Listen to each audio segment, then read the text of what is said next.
Hi everyone. Welcome to our painting show. I'm back with my dad here. And what we are doing is continuing to paint some D&D minis. I've been working on this scorpion while he's been working on bedrolls. This scorpion was purchased, but these bedrolls and all sorts of things like this little bookcase, we print them here, just behind us over there. Hi, Roz.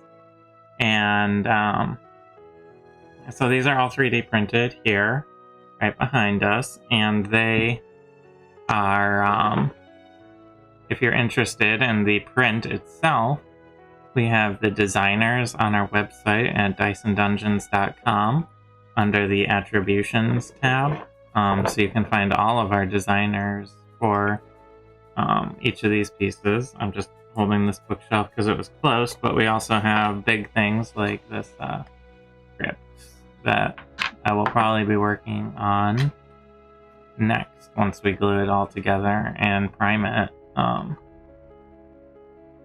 But today I am going to be hopefully getting close to finishing.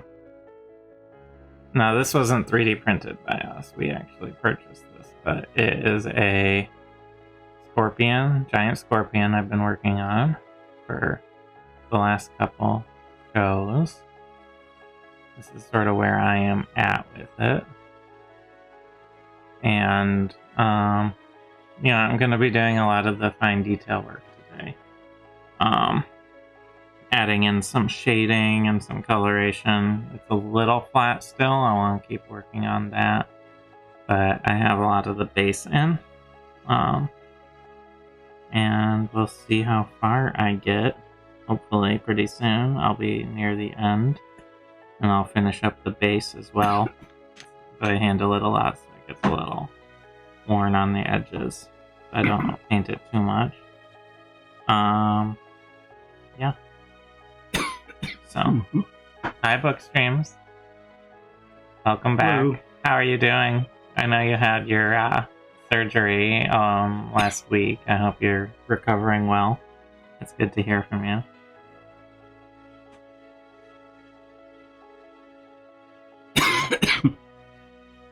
So here's the not glued together, but almost completed Water wheel. wheel.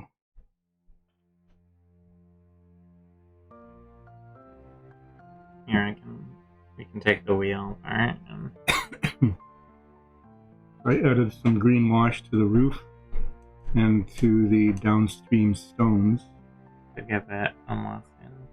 Yeah. Oh, vacation's nice. I'm doing well. So, yeah.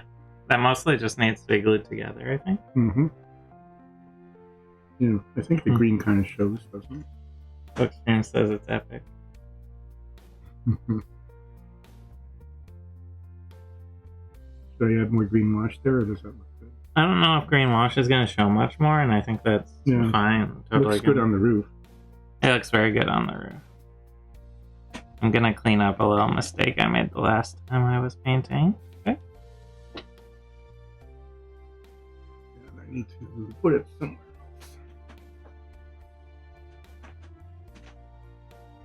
Oh, while you're up, do you mind grabbing... I forgot to grab water cups for brush cleaning. This one okay? Yeah, whatever's fine.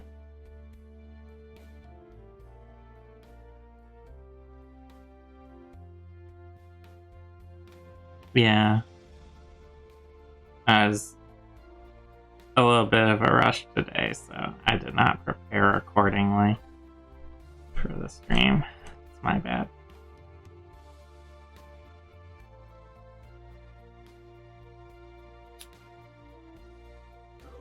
Let's fix up a couple spots of red that I messed up. I could just use the same blue so that they're all on the same team. That is up to you. They free reign over how you want them to look.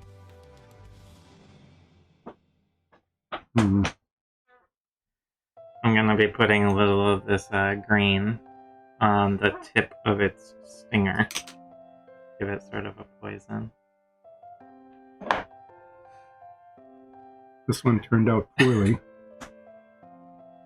I don't like the greens much at all, so I'm going to repaint it, making this look like an animal pelt in gray, and then painting over this shiny green with, I don't know, maybe blue to match the other one. Wow, that's the smallest spider I've ever seen in my life. It's pretty tiny.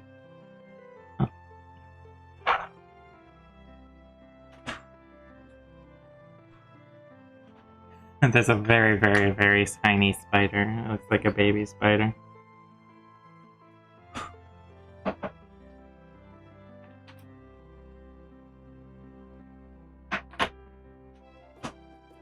So now we're going to have a dramatic redo of this not working out green sleeping.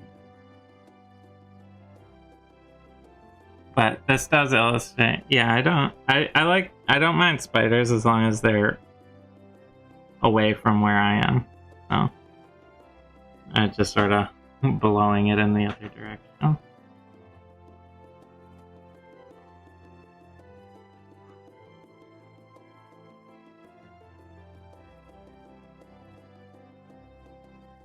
I'm giving this green a little bit of like a mottled, drippy look to it.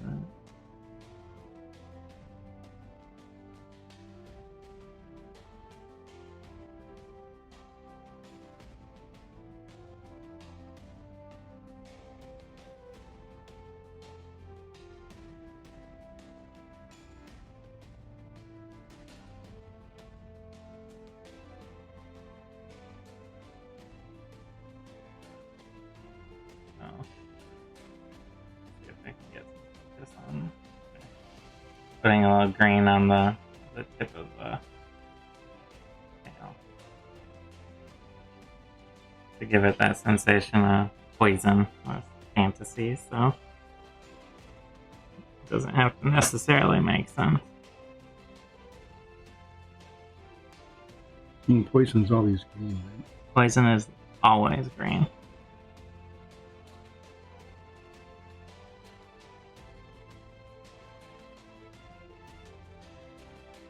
Thank you. Okay. So I'll let that dry for a little bit here. And clean off the green on my brush. So I think we might do a tiny bit more of the black highlights on the, maybe on the legs a little bit before I start doing some really careful wash shading with my tiny brush. I can figure out where I set my black. Yes, I still have my pterodactyl towel. I don't know if you were there. I made, when I've been dabbing off paint, I've been shaping a pterodactyl head. Oh, I was wondering what that was. I don't. It's a pointillist pterodactyl. It's a very well used paper towel right now, but I haven't had a reason to get rid of it yet. Maybe I'll get a little bit more on it today when I'm doing the washes, actually. So I'm gonna be very carefully, hopefully. Yeah, it's like a dinosaur Kandinsky painting, basically, at this point.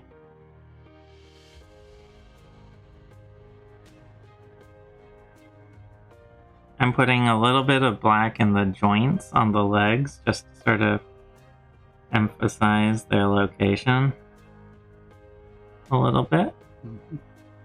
So that's now gray instead of green, and it's got a rough texture on the print. So when I put a black wash on it, it will look like an animal, maybe. Hopefully. And then I'm going to turn that bright green into a medium blue color. Yeah, it won't be quite as shiny once it dries.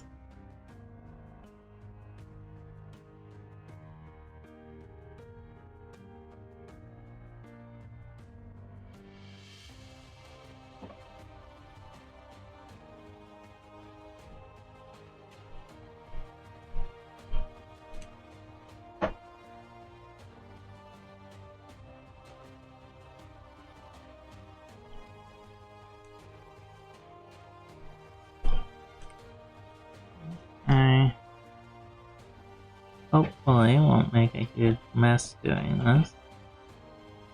At least a visible mess.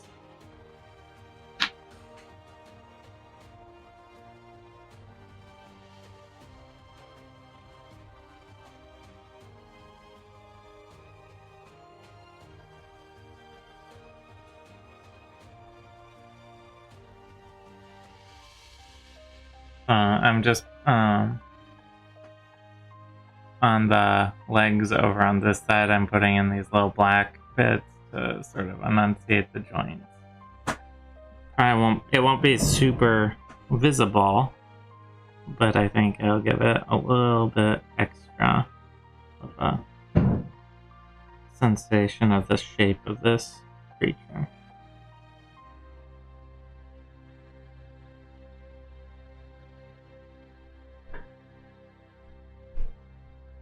Yes, it has a very big booty. I made it sort of this dirty yellow. But, you know, it needs a big booty to stab people. Like all scorpions.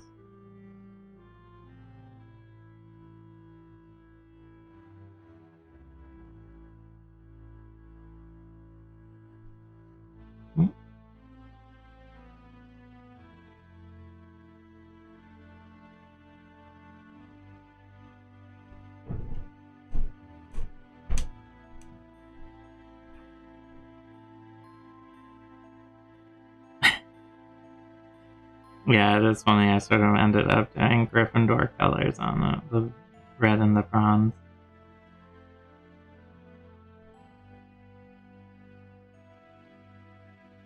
Well, it will be toned down a little bit once I start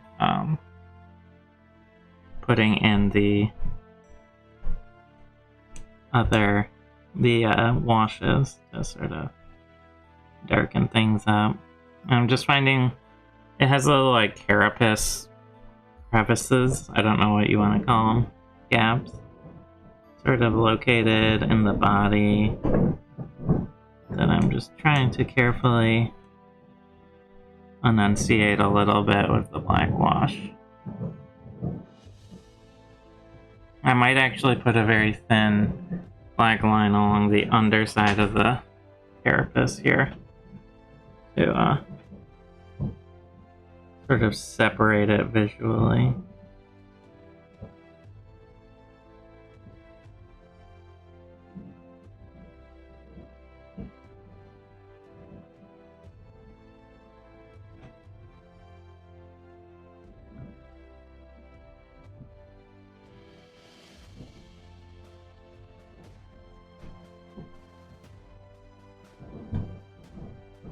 Okay.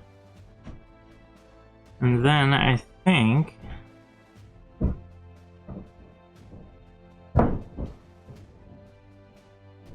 right under the carapace part of its fangs as well. I need a little sort of visual separation.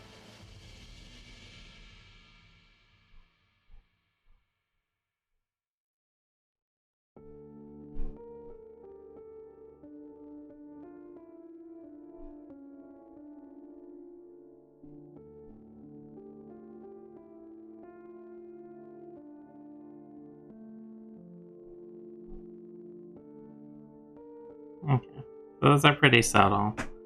Probably won't be very visible on camera. But I'm going to let those dry for a second. Clean off my brush.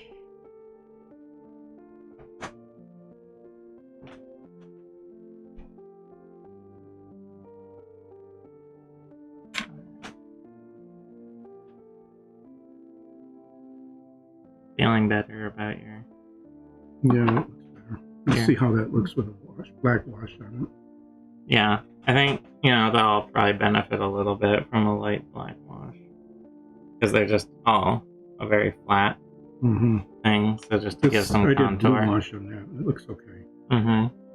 But now the bedroll, the sack, this this part on the top there is actually the sack that the bedroll goes into as a pillow, but no, it just looks like a log, so I'm not sure quite what color to make. Does it look like a log? You think it looks okay? I think it's fine.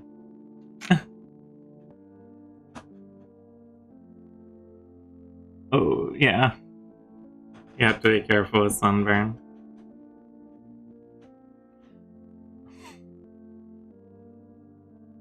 That can be pretty nasty.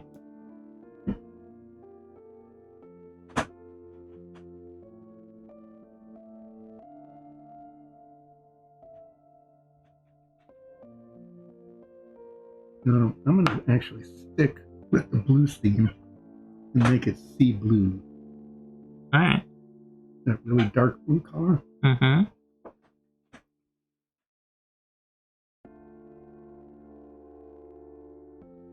I'm just popping a little bronze in a couple spots that I want to clean up.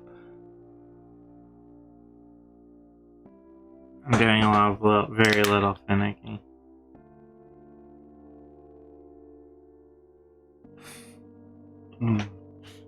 Not sure this has ever been opened up, or it hasn't been in a long time. With the sea blue? Yeah. Couldn't get the large bottles. We have a little bitty bottle. I think The that's a sea blue. long time and it has a dusty top. Yeah, it could be an old one. Yeah, it's from writers. It's ancient.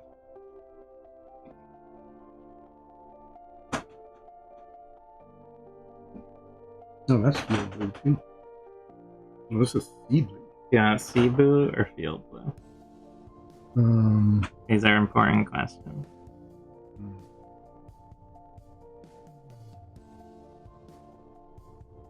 I do field blue.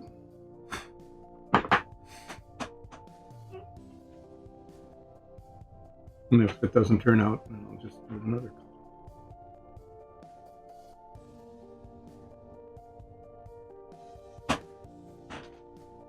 So I think that's about all the cleanup that I can/need to do. So what I'm gonna do now is some very, very careful shading with black wash.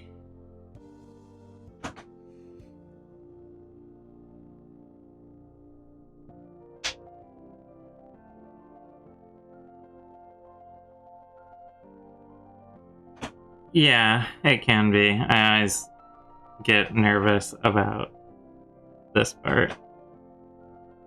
I like to drop my brush. I like to try and go pretty slow with it.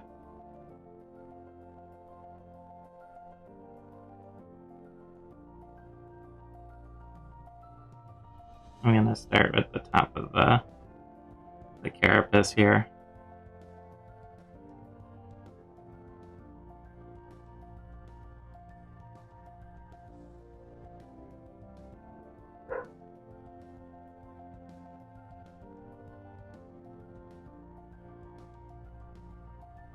Yeah, I am adding a little bit to the pterodactyl with this because I have to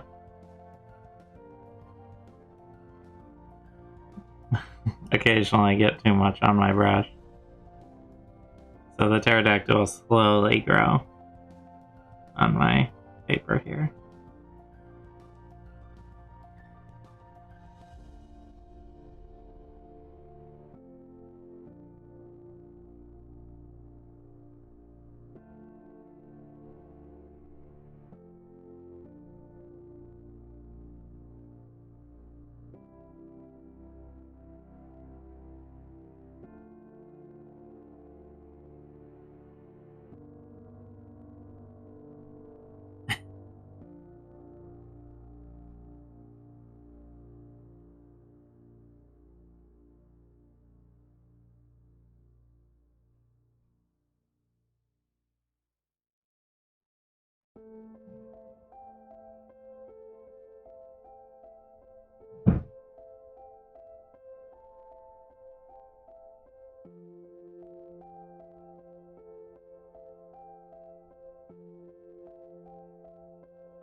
Let's see.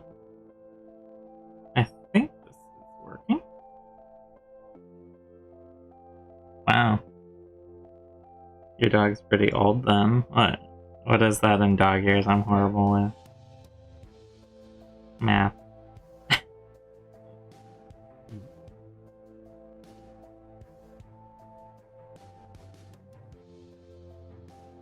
Alright, so that side has got some shading to it, and the other side doesn't yet. Sort of give it a sense of shape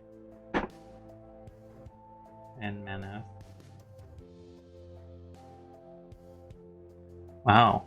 17-year-old dog. That is a Wow, ancient dog. looks very old. But Congratulations. half shaded on the top. No, it looks good with the shading. Yeah, our dog we got was born in October. So she's only like what, 8 months old? Mm-hmm. Did you just grab a bunch of is that why it's all out of the cap? Mm-hmm.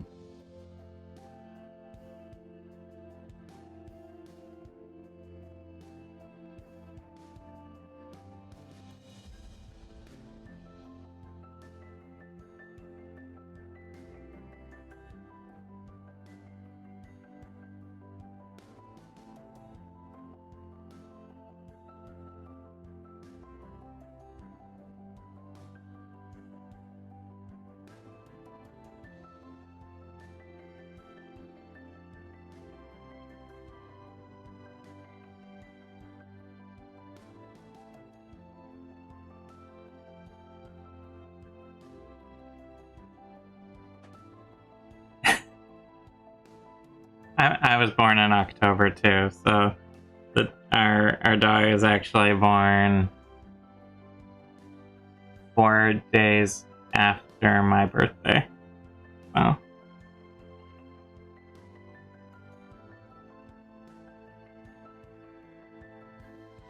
So we celebrate them together. well, we haven't yet. No, but we will. Because, 2 weeks. coincidence. 2 weeks older than your uncle. So you have a very spread out family. That sounds like my wife Lexi's family. Yeah, she's the oldest. She has a brother who's 5 years younger than her. 2 sisters who are like 10 and 12 years younger than her. And then like a stepbrother who's I think he's 3 years older than her. So yeah, it gets a little confusing.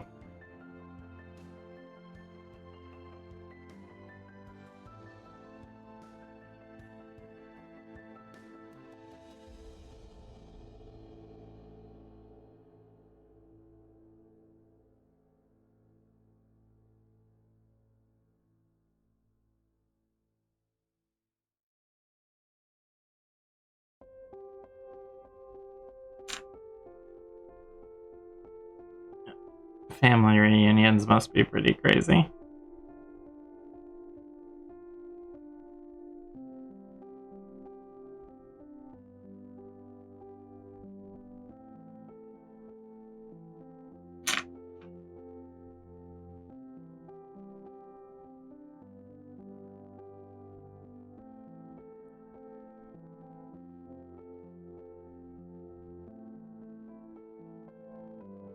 The cap wash was a lot thicker than I expected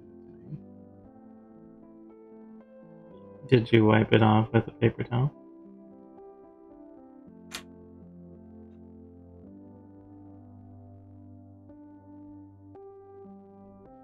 be. So we'll see if that doesn't work out. Well, Oh no, it took the gray off the green. Oh, that might have been your problem. I don't think your gray was dry. Not all the way dry, no. You need it dry, I think, drier before. Well, that gets to be redone. You get to see the same thing over and over and over again. So there's a little bit more of the top of the. I've just been painting this little top part here, tip top part of it, but gives it a little more shape and texture, I feel like. So, well, it looks pretty scabby. And this is the joy of painting. Sometimes things happen and you just have to redo them. Yep, like that. No big deal.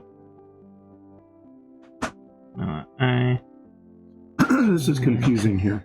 Uh-huh. This is the scabbard. Yeah. With the belt.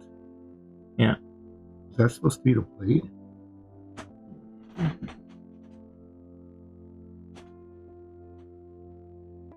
I think that's supposed to be. Now our 3D printer is not the best. Yeah, exactly. Happy little accidents, right? Like Bob Ross. Mm-hmm. I think that's supposed to be a belt quiver with arrows. Ah, okay. So, oh. Yeah, I see. Okay. So there's no sword in the scabbard. It's an empty scabbard and a belt quiver with arrows, I think. Mm-hmm. Well done. Yeah, see, we like Bob Ross, so I figured, if we're gonna do a painting stream doing something relaxing and where happy little accidents happen, would be kind of fun. I don't have a pocket squirrel, though, like Bob Ross has. Though we do have squirrels outside, I don't think they would appreciate being grabbed.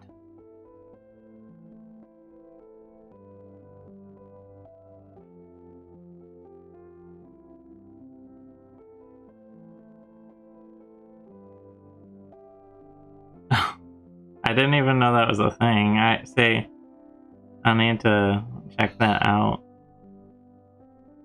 Do they just, is it just basically constantly replaying old Bob Ross episodes?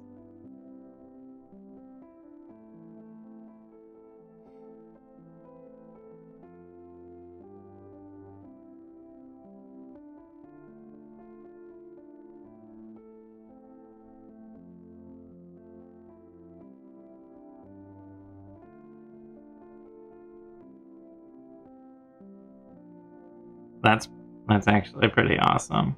I'll need to check that out tonight because I love how relaxing and soothing Bob Ross is. Yeah.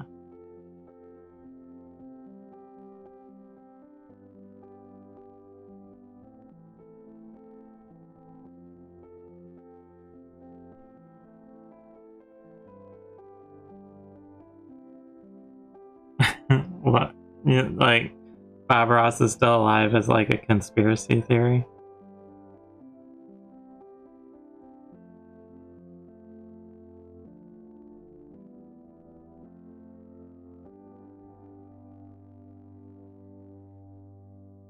Did you ever really watch Bob Ross? Mm-mm. PBS. He did oil painting. That was really, really... Maybe I did. I don't know. Was he the guy who just... Huge afro, sort of,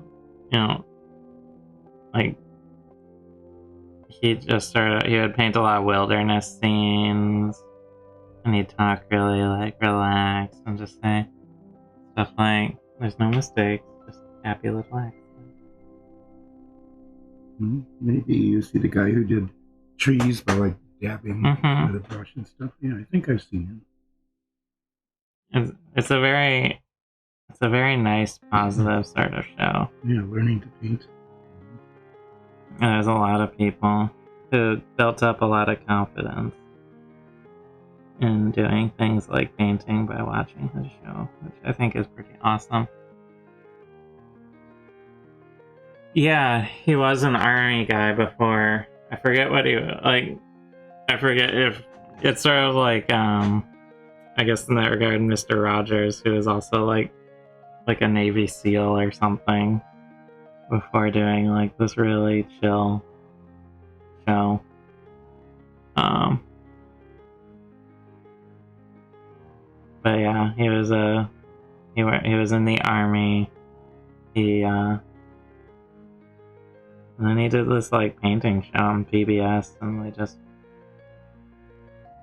did a really nice, engaging, and accessible sort of painting. That's a little bit of the vibe I wanted with this show, where it was just like, you know, we're just gonna have a nice relaxing time, we're gonna paint, we're gonna, you know, I can talk a little bit about what I'm doing. Mm-hmm. You're gonna have like 5 coats of paint on this thing right here. So, Mm-hmm.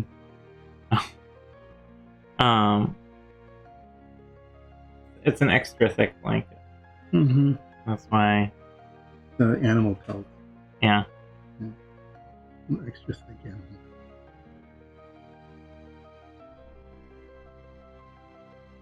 See, there's no mistakes, just happy little accidents.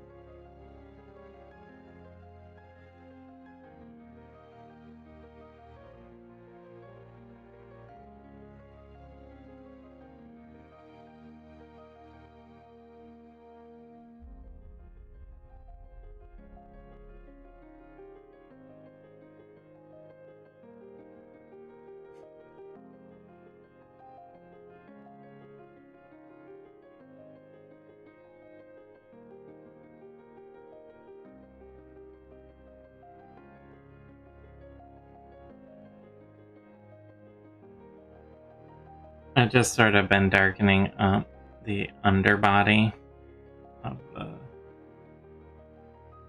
scorpion.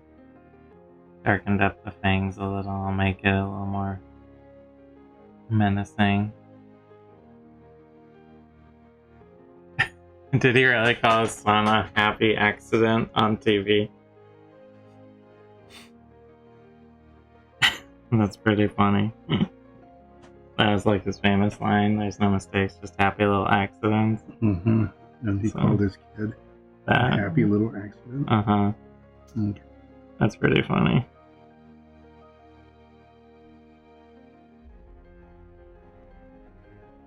And he would do squirrel rescues and stuff. So he would sometimes on the show he'd have like a little baby squirrel, or like videos of little baby squirrels and stuff that were like, you know, the mom was killed or something. It was pretty funny.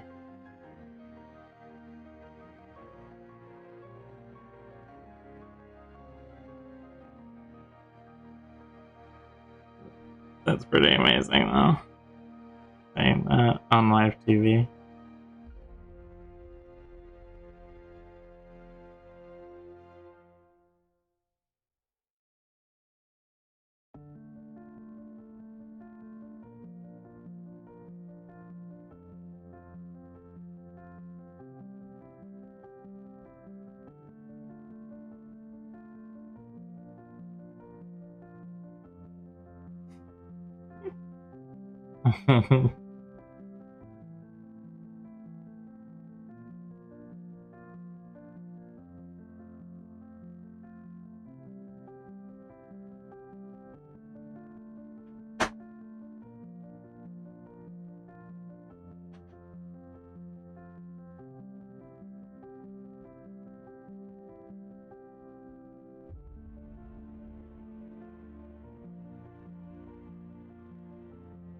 I'm trying to work out. Well, now it's gray again. Why don't you let that one dry for a bit? For a good long time.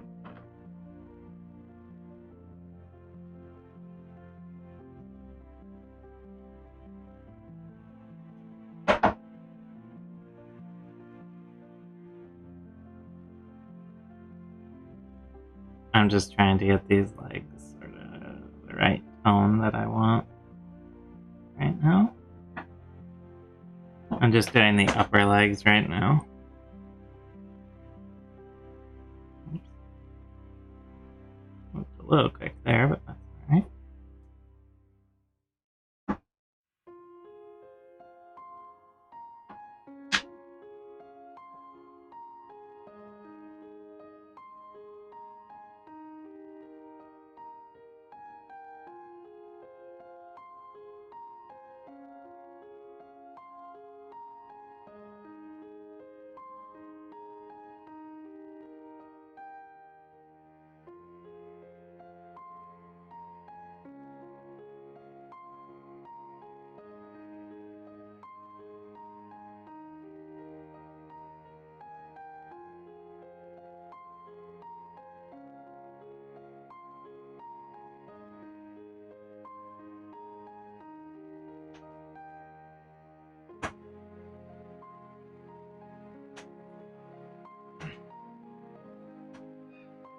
Hi, Gasan PL. Welcome to the show. We're just doing some painting. I'm painting the scorpion. If you just feel like chatting or have any questions about what we're doing, toss them in. And otherwise, you can just relax and chat. Right now I'm shading the legs on my scorpion here that I've been working on. Using a black wash. Sort of get it a little darkened, get some darker spots mixed in. Things like that. Oh, we're up to 5 viewers right now. That's pretty awesome. Oh, welcome everybody. Yeah. Obviously we're a fairly small stream, but since there's like 5 viewers, I'll just plug that we everything that we paint on here eventually usually ends up in our D&D live stream that we do on Sundays at 2 p.m. Eastern. Dice and Dungeons. Here on Dice and Dungeons, and that you should check us out. We just had a big battle last week that involved three different sets. 3 houses, 3 sets, all of which were painted by us. The 3 houses in it were painted on stream by us. Things like that. So it's sort of fun, I think. I think it's fun. To see how something's made and then see it getting used.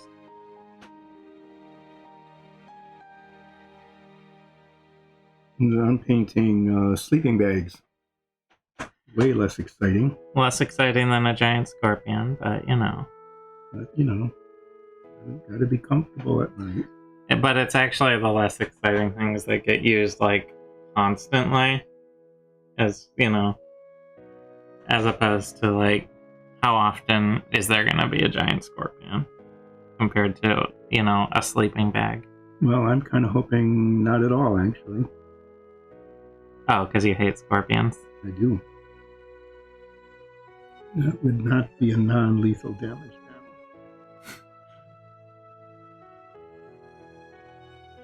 But right now it's just a regular sized scorpion. Mm-hmm.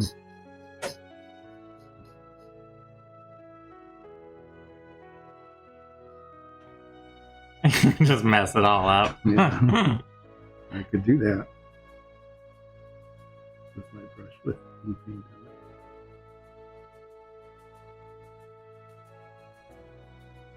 Since I play a druid, I could shapeshift into a scorpion.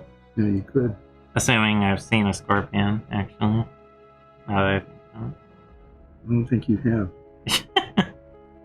Of course you would say that. Well, I said it because I don't think you have. I don't know. I assume there aren't a lot of swamp scorpions. No. They're all rocks and deserts and things. Yeah.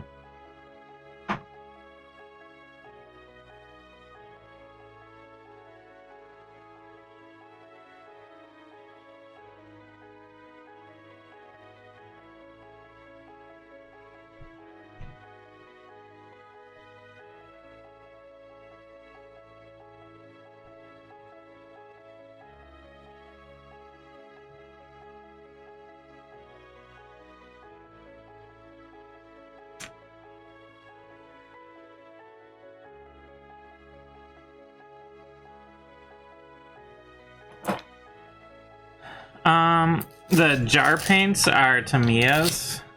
Tamiya Color. They're a Japanese company that mostly makes paints for like warplanes and ship models and stuff like that. So they don't have a ton of the really bright colors. There's but for set dressing and stuff, there's a lot of good greens and browns and grays.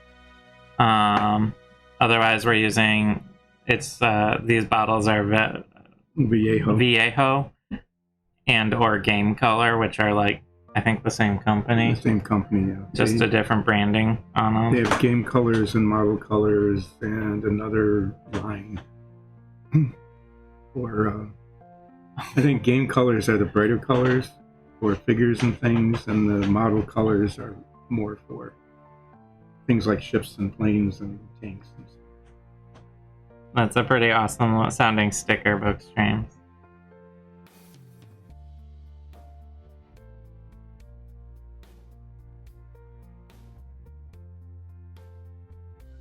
Yeah, so those are pretty much the two paint types we use regularly, because they're both water-based and acrylics, which are pretty easy to work with for this sort of thing.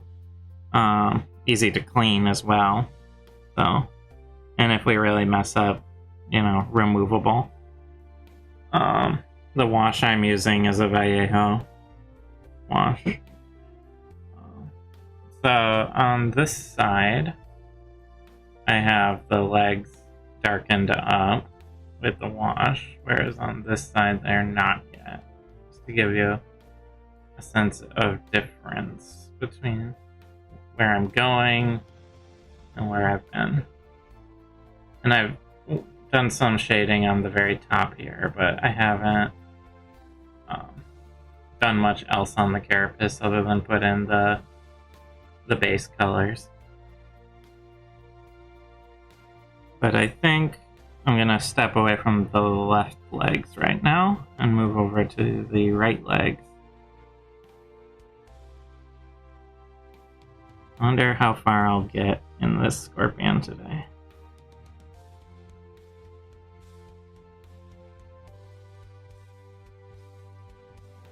The nice thing with the Vallejos, I never pronounced that right, ever, is we use the Tamiyas a lot for the sets, but the Vallejos have all the wider variety of colors, and they have a good grouping of metallics.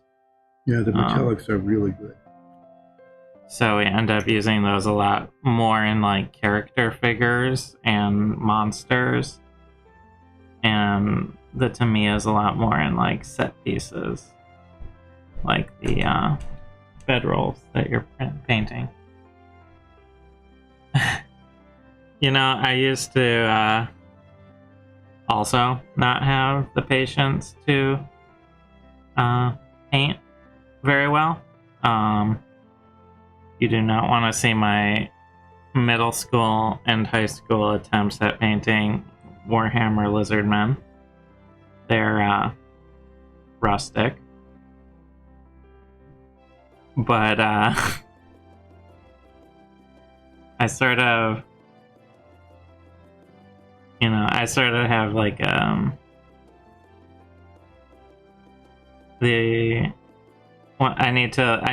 sort of needed to learn how to like really get focused in on a task.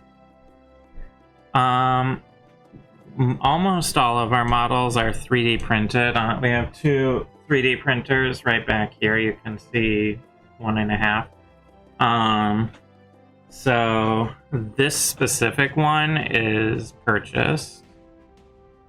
But the bedrolls, I haven't primed this yet, but here's a 3D printed crypt that we did. It's hard to see all the detail because it's not primed yet. So it's all in the base. But that's probably my next thing I'm gonna work on. But I'd say about 98% of everything we paint on here, we 3D print ourselves. Yeah, basically almost all of it. Yeah. Almost everything we use on the set. And if you're interested, the 3D models and the model makers can be found on our website, DysonDungeons.com, under the Attributions tab. Oh, well, that's cool. Yeah, Warhammer. I like Warhammer a lot. I think we played it like once and spent years painting. Oh, years and years painting. We have. I have some very nice orcs and goblins. I have some not so nice lizard men, and my brother painted high elves. It was the fantasy Warhammer, not 40k, that we were doing.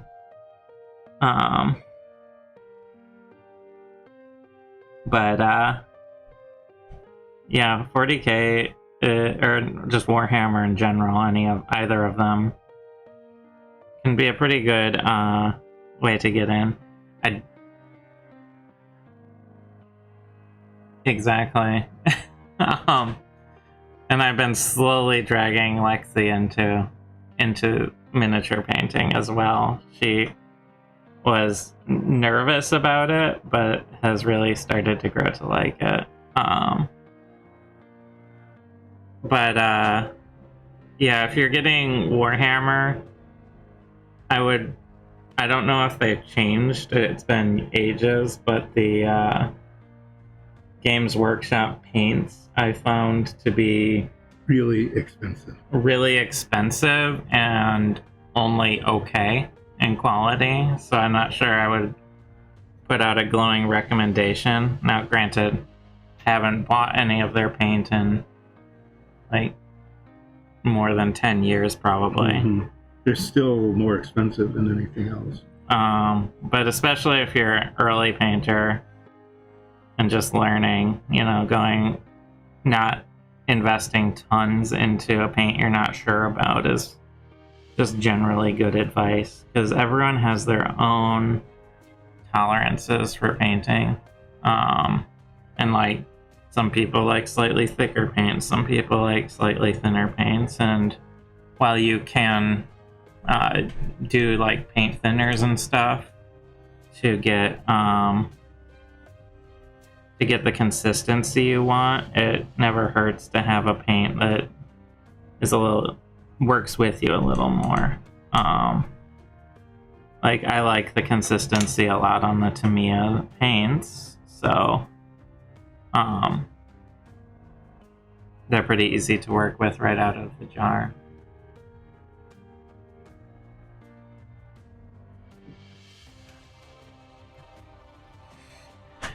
Yeah, it's always funny. Any artistic thing where it's like either 2D or 3D with painting, sculpting, drawing. It's I do a lot of 2D drawing as well, and I don't think I'm particularly good at it, but I'd say I'm fine at it. But people who don't really have a good grasp on how it's done always think that like it's impossible.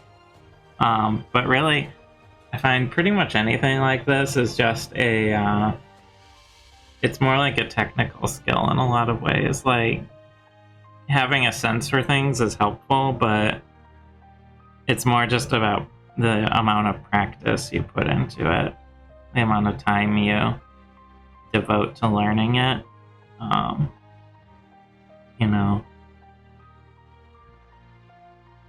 So I always look at, I obviously do a lot of painting and drawing,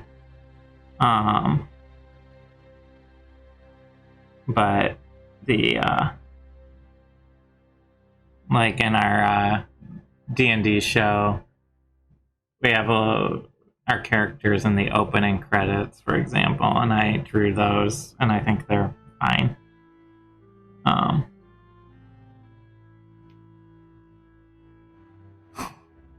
What kind of colored pencils are they? Are they Prismacolor? Or that's what I have.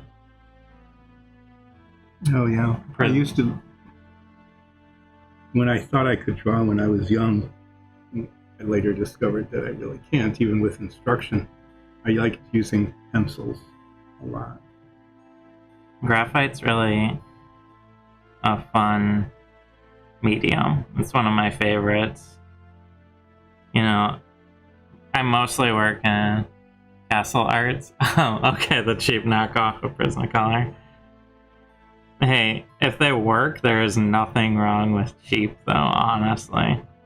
Like, if it works and is cheaper, all that means is you got a good deal. You know?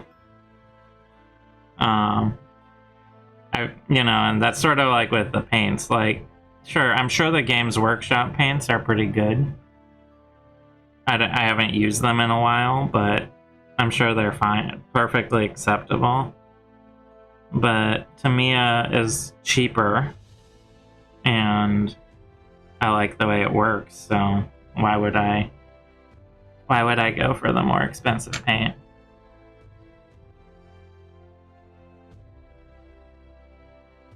If I get what I want out of the less expensive option.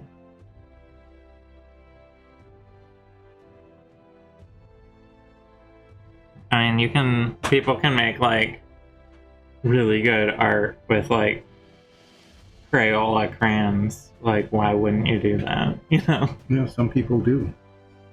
Or just like the chalk street artists. I don't know, some of that stuff's pretty crazy.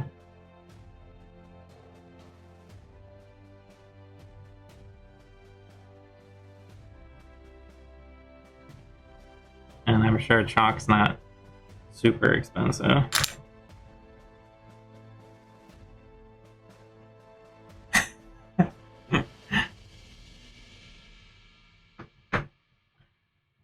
I'm not sure. I don't know if we have enough space to adopt someone.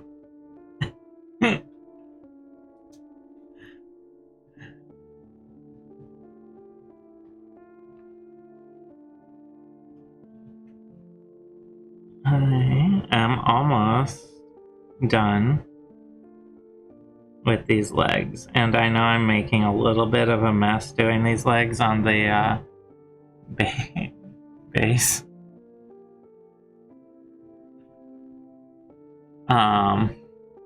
But when I finish up the base, I'll just clean those up. So I haven't hit the claws or most of the body yet, but it's starting to come together with the shading. I got the legs darker.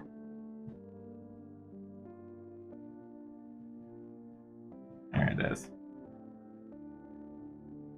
So I think I'm gonna go onto the claws next and get sort of the whole body, the front part of the body painted up,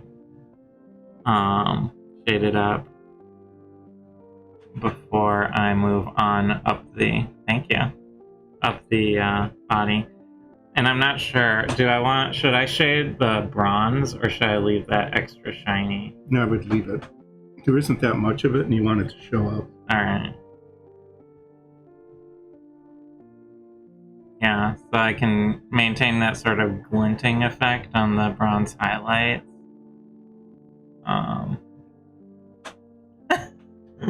We're in the basement right now. Yeah.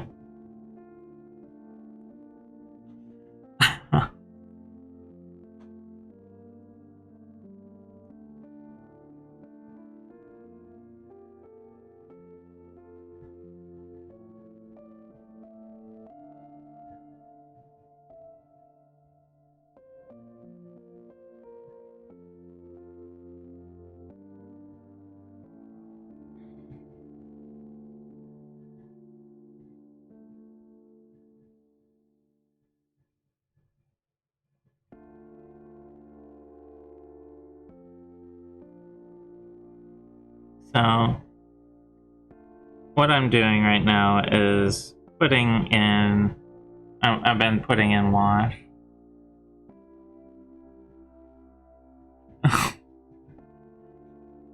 How old is the kid? If they're I have not raised kids, and I'm not particularly great with children at the moment, but just out of lack of practice. But I imagine under 6 is rough.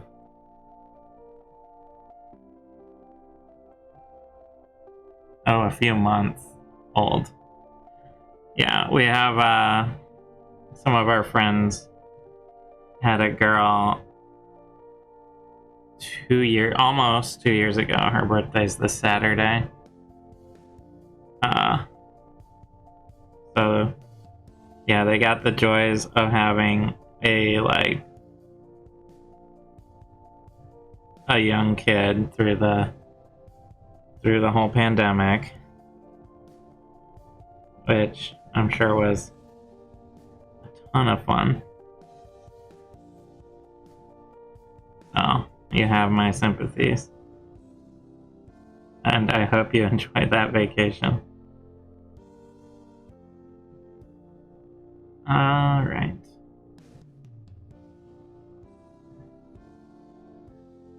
Working on the joints on my I'm trying to make the joints a bit darker on this scorpion.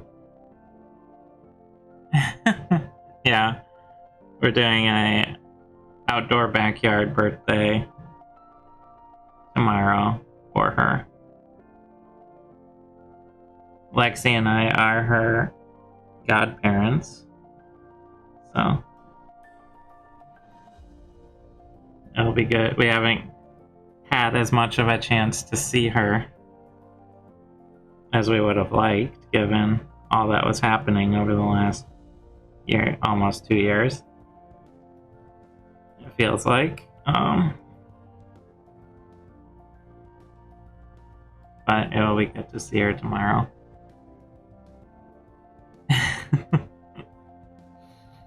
Yeah, I'm wondering, I don't know if they're gonna have cake. Her mom is got every food allergy known ever invented, I think. Every piece of food. I think she can eat chicken.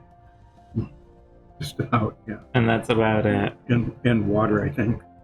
But everything else kills her.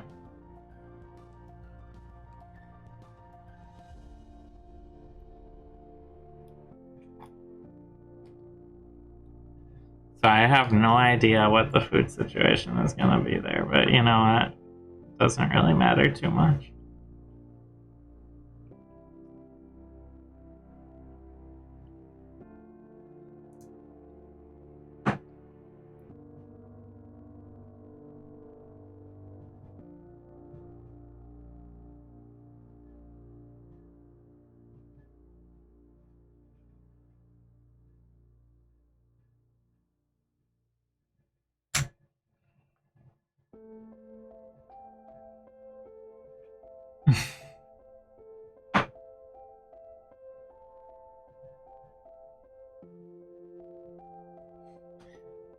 Well, that's the fun part, is I think she can have milk, but her husband is lactose intolerant, so there's 3 foods that they can all eat.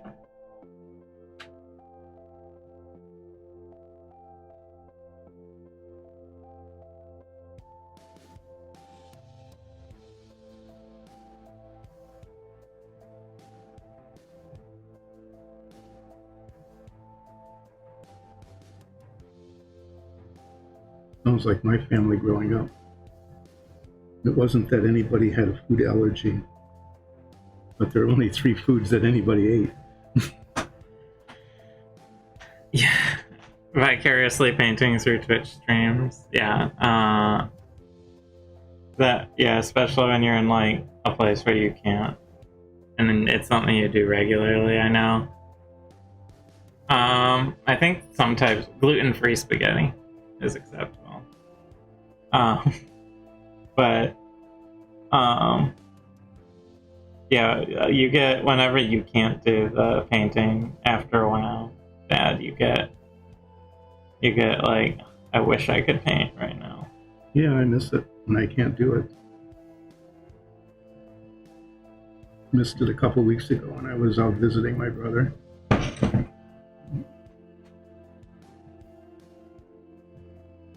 Well, I hope our painting is helping to fill that gap that you can't paint in right now.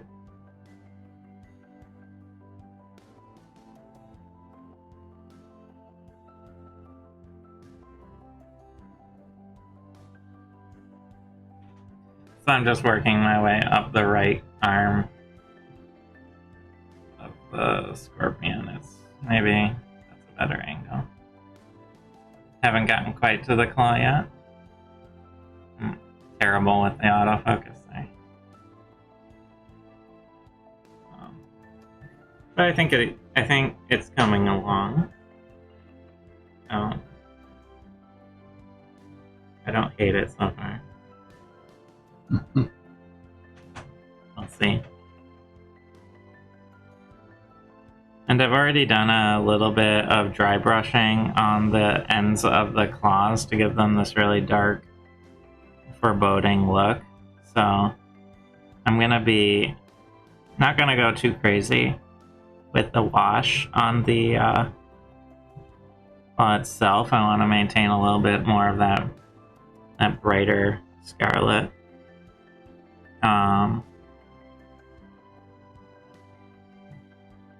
Look to it.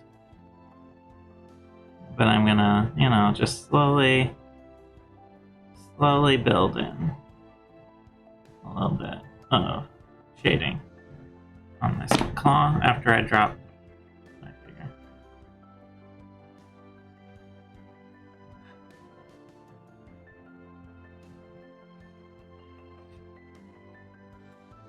That's pretty weird.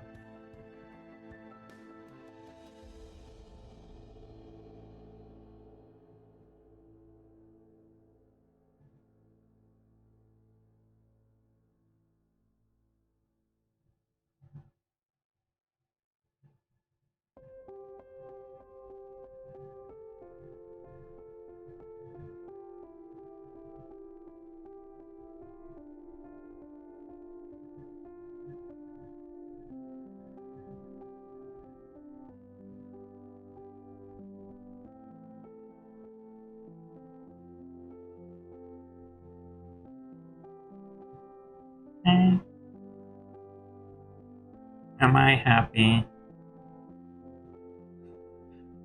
with this claw? Has some mottled looks to it. The right claw? Yeah. Yeah, the right claw looks good. Okay. The left claw has not really been done anything to yet.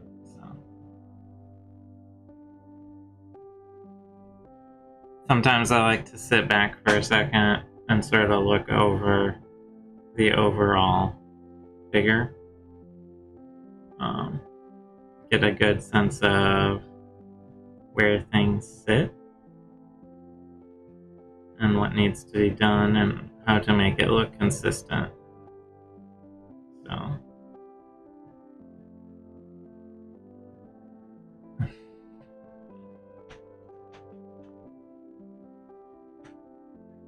I will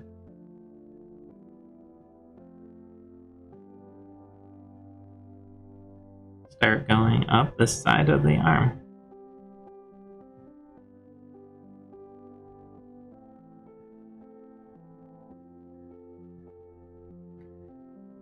And I'm kind of, for the scorpion, I'm trying to get the joints a little darker. Stuff where the carapace might be a little more beat up. A little on the darker side.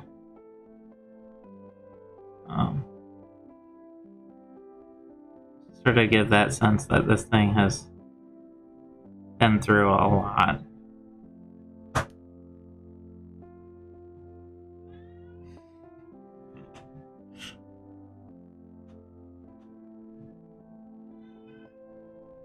Nice set. That's the Egyptian goddess Chaos. Yeah, one of our cats has come to visit down there and is shouting at us. I don't know. Oh, Down over on the. how loud that is on the microphone, or if you can hear it at all. But he does not like to be picked up, so I mean, he tolerates it if he's desperate for attention. Yeah, if he wants that, he'll jump on your lap. Yeah. And sprawl out. But it's not much one for just being lifted. I would like to give him head pats, but he's run off. He just wanted to come and yell at us.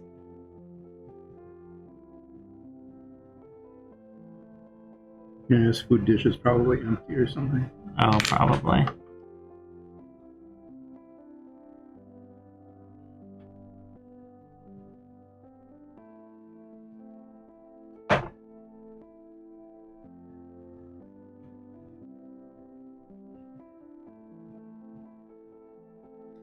Actually need a little bit more wash. I'm trying to not pour out too much because I'm getting sprayed by wash on my face. I don't know why I did that.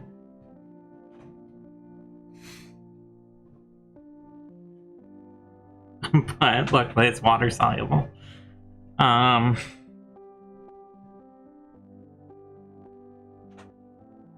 But since I'm doing such a delicate procedure, I don't want like tons of wash here. I'm trying to only use a little bit at a time. Measure it out, that sort of thing.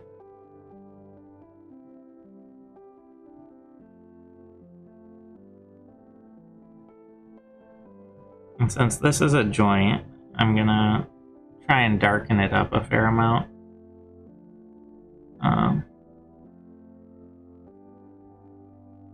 To give that sense that it's a, an area of the shell that might be a bit more worn and grimy. I'm assuming this is to have gotten to this size, it's a fairly well aged. Yeah, I basically gave myself a mustache with the spray from that.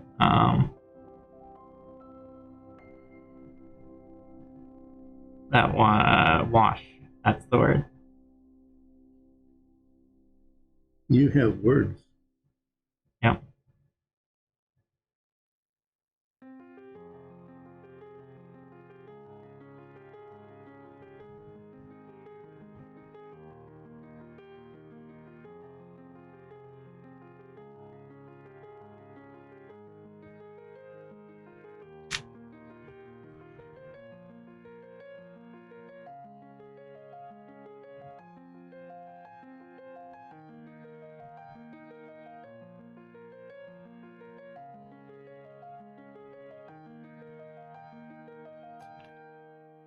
Okay, well,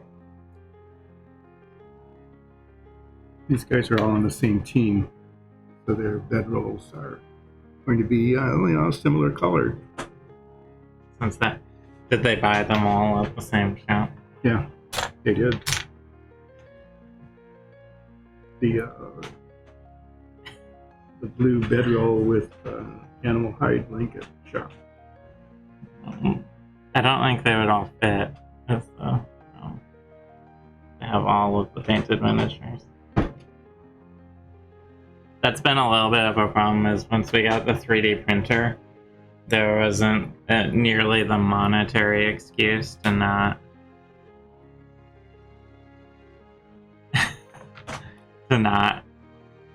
have quite as many things to paint.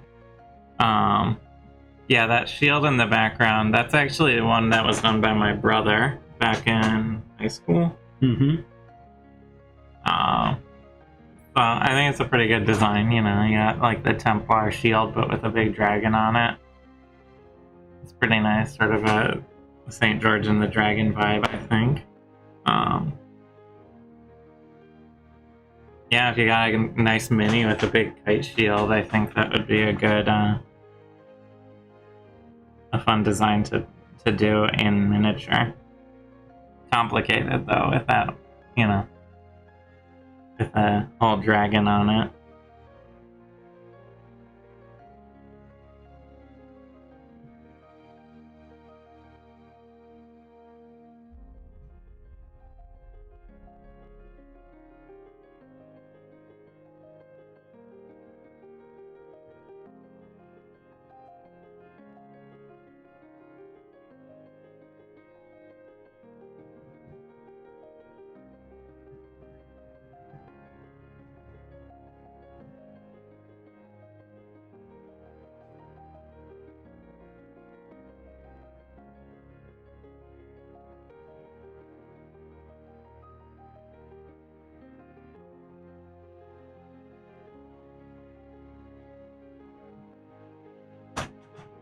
Trying to leave some of this cloth a little lighter.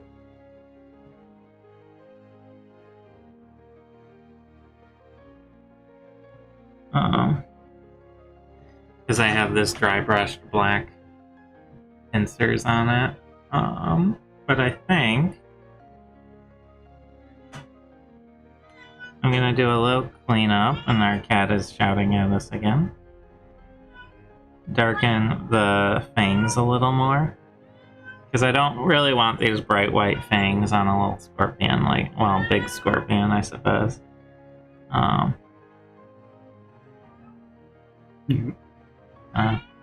gonna do a little more work on those to sort of darken them up a bit more while the claw dries. And actually, while it's drying, I'm gonna tone down that little piece right there.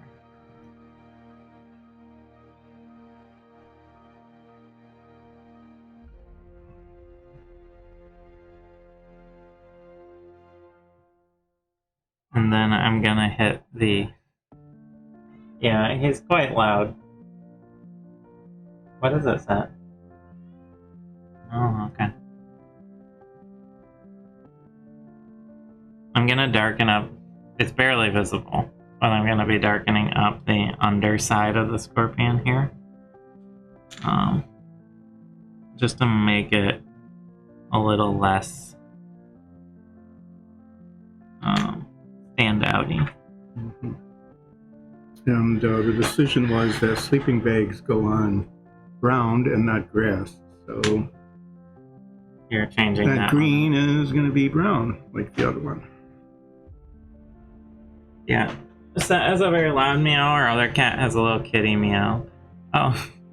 Hi, Crimson Scorpio. Yes, I am painting a giant scorpion. So your name fits quite well. There it is. I have the base coat on. I've been darkening up the body, as you can see. I'm just finishing the claws up, and then I'm going to start moving up the tail before cleaning up the ground. Here, I'll pull it in a little closer.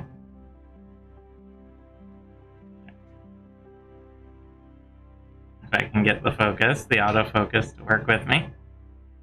There it goes. So, thank you. Yeah, it's a desert scorpion, so it's red and yellow and brass. I'm leaving the brass mostly untouched, so it maintains that shininess.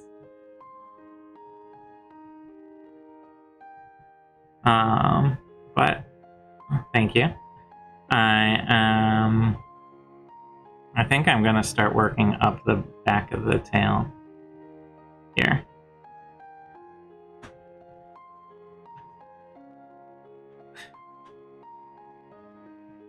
Yeah, it's really funny, different cat meows. But our one cat never grew out of his little... No, just this little kitten meow. Squeak. And So what I'm gonna try and do generally on the tail here is get the outer edges darker, and as I move in towards the top, which is the tallest part of the tail, I'm gonna try and get it a little lighter in the center, and that will help sort of enunciate those high points and draw down the lower points of the carapace, which is a word I barely ever use except when I'm painting a scorpion, apparently.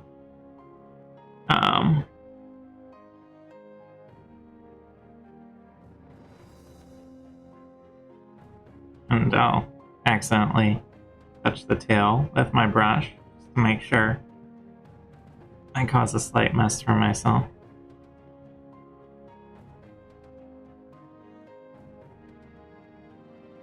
But yeah, if anyone watching has any questions about what we're doing, any comments, any,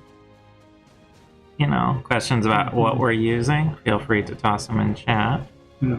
I don't chat very much for two reasons. One is I have to pay more attention to what I'm doing than younger people.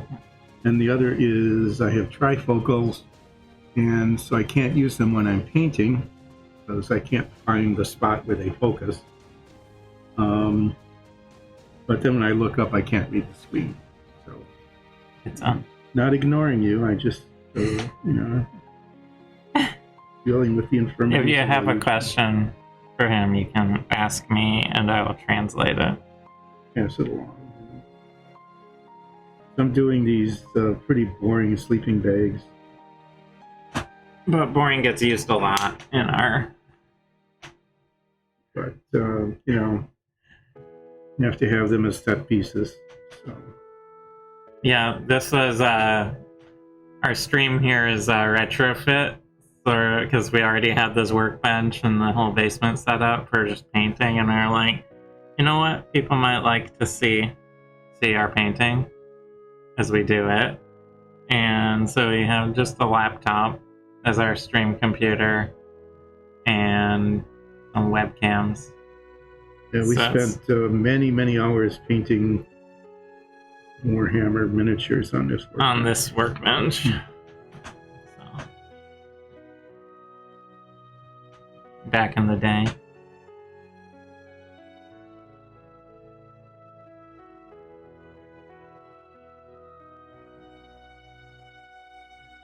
Unfortunately, it was far enough ago that all of the paint we bought Dried up. Yeah.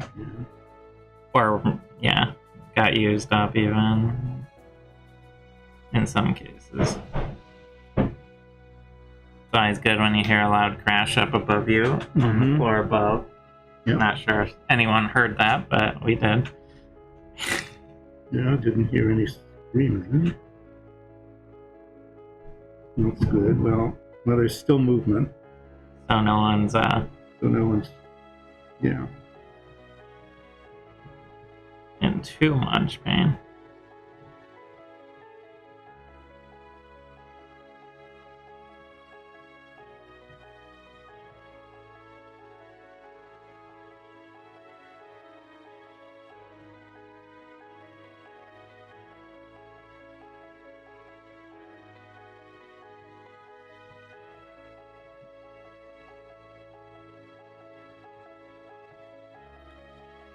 Yeah.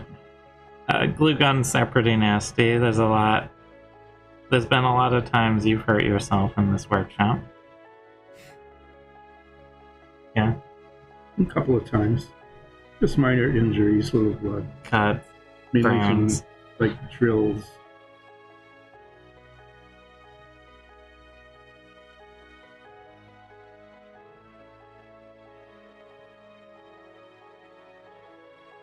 Yeah, I know. It's been at least an hour and 10 minutes, it looks like, since we started, and I don't know, it's easy to get lost in painting when you start. And part of the reason I like streaming it is that it actually gives like a scheduled excuse to go paint. because Mhm. it's easy to Easy to find something else. to do. And then you need some sets for the show, and it's tomorrow. So you're like desperately painting a boss figure or a bookcase or something. Yeah, or 45 floor tiles. So it's going a little slow, but I'm moving up to the back of the carapace here.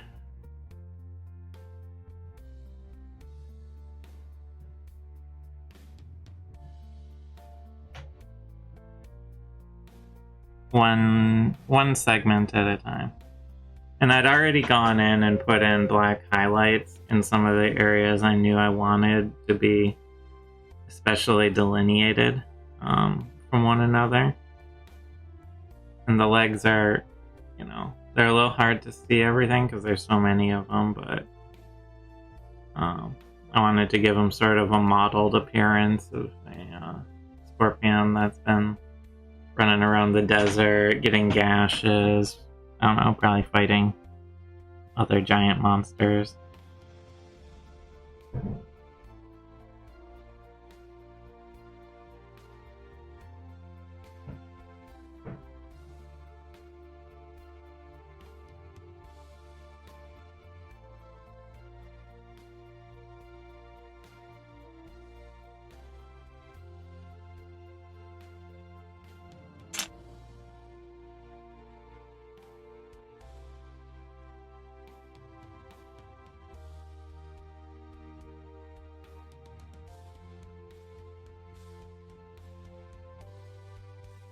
Yeah. Huh. And one of the nice things about painting is that, like you've been finding, if you mess up or you need to change a color, you just go over paint over it again.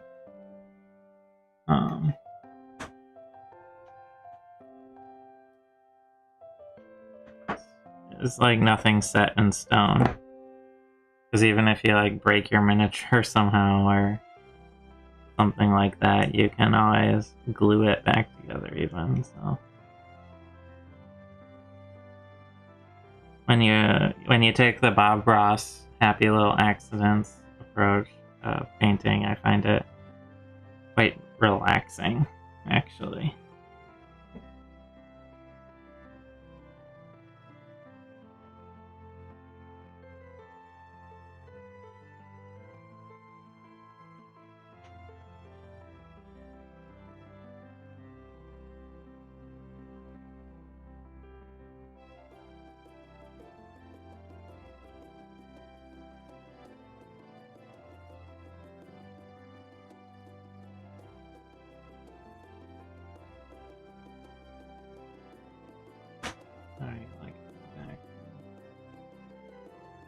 It's looking pretty I'm good. working up the back Up of the the tail. legs. The tail. Oh yeah. Okay, that really makes the tail look really good. Great. It's slow though, but I'm thinking, let's see, it's 4:25. If we stretch it and I go at a reasonable pace, I think I can finish at least the main scorpion itself. I'll probably do some more work on the tail, the underside as well, but it is coming along.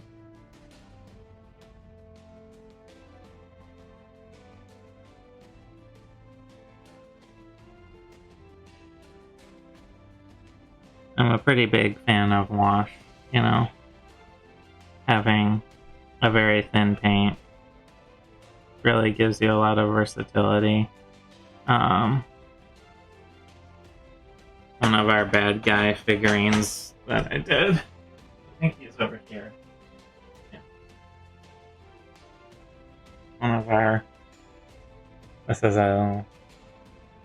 He's like a dapper evil guy in a cream suit for our show. So like pinstriping. Well, not pinstriping, but all of the like dark line I did to sort of highlight and enunciate things. on him I did with a black wash. A very, very tiny amount of black wash. Because an all cream suit is a little monotone. But he ran away, so we'll have to catch him later.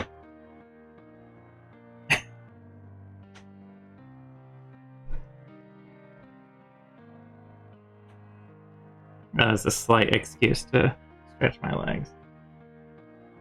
Yeah. The latest sleeping bag. This one has weapons on it, so it's a little more challenging than just a flat one.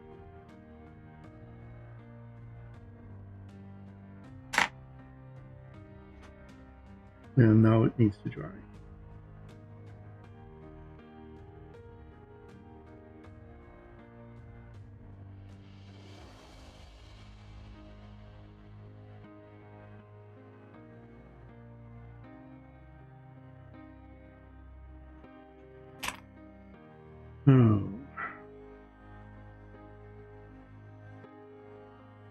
So this one in the series is essentially the same as the other two.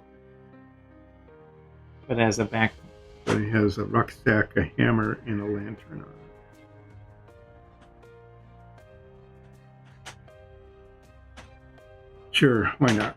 Let's do more.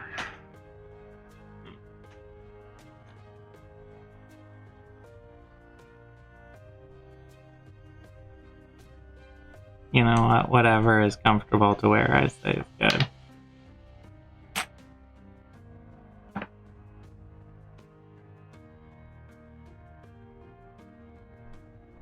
Okay.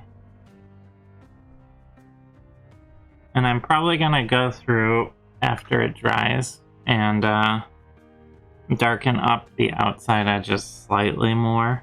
But I want to get this initial sort of coat in.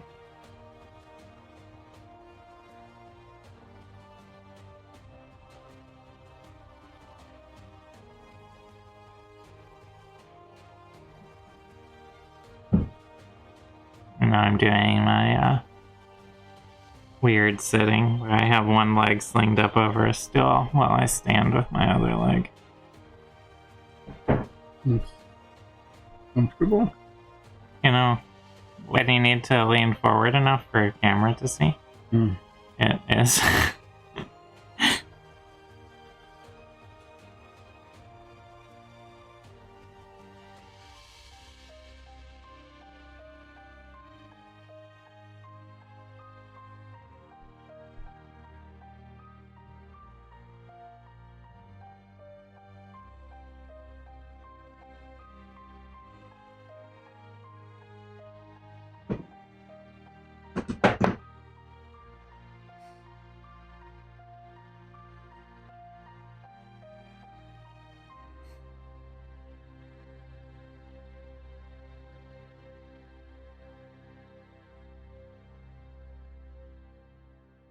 I always have a hard time with like life state changes. I don't know how to better word that, but like going from one sort of normal state to a new one, and even if they're not inherently bad one way or the other, I just always get really stressed out by that shift in normalcy for like my day-to-day life.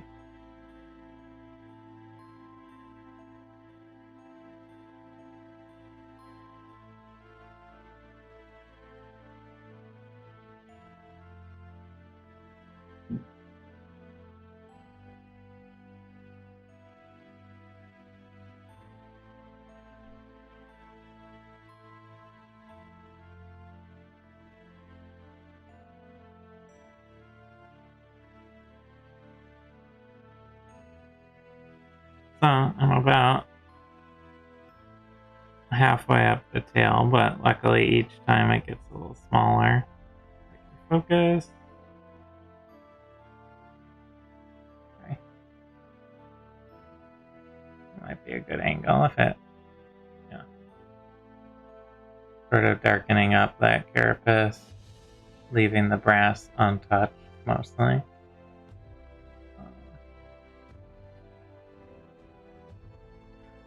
It's getting a little tricky as I go under, on the underside of the tail. But slowly working up there. Getting to the little poisoned, green poisoned tip of the scorpion. The most important part. Is it? For a scorpion, yeah. I guess that's the iconic scorpion part, isn't it? Mm-hmm. Is the poison tail. Otherwise, it's just a lobster.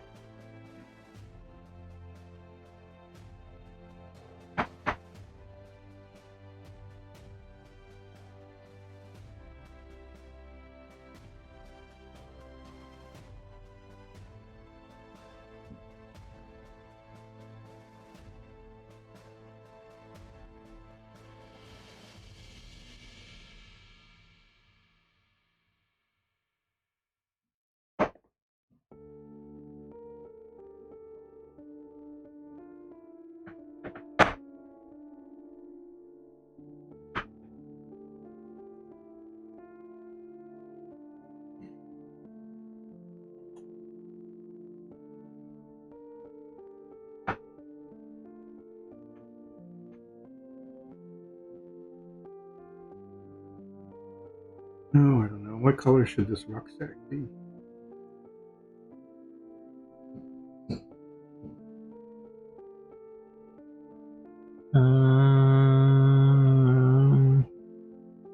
Red.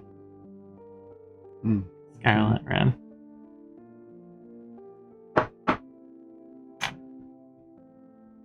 Why not?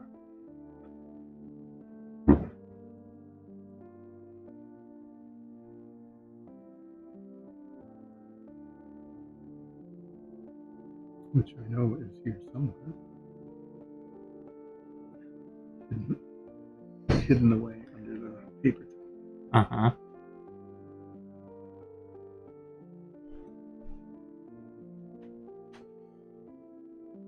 Repositioning again.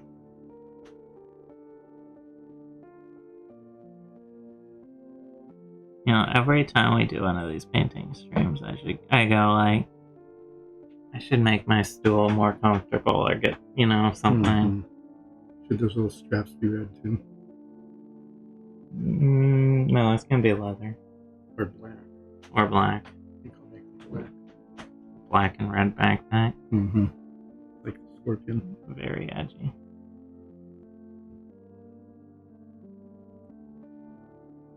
That's the warlock, right? It's a dwarf something or other with a hammer. Yeah, warlocks can use hammers.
getting up. Oh, that's scorpion too. Mm-hmm. There aren't too many Segments. left.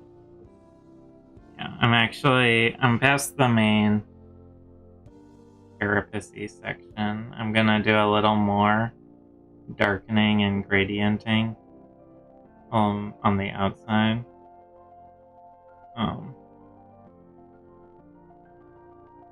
But no, I might actually do that first because sometimes I do that and I don't want to have to like get wash all over my hands while I'm holding it. And I might do a little extra on the underside too. But first, all I'm gonna do is just gently, very gently, put in some extra black wash on the far sides of this carapace to sort of tone them down even more, and that'll help create that gradient effect.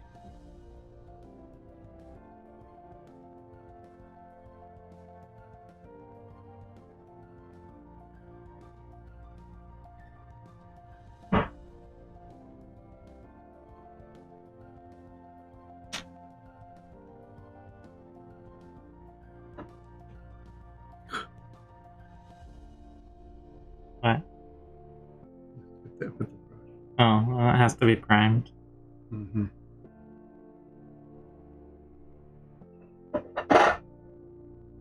Oh, that's really good. Yeah, I know. Like,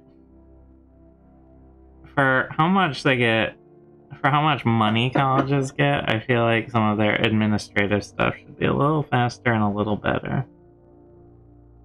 Like, I mean, like being competent. oh, I just kicked the hornet's nest. Mm-hmm. My dad has a lot of opinions about college university administrative structure. Yeah, I do. Oh, so I'll just stop. Never mind.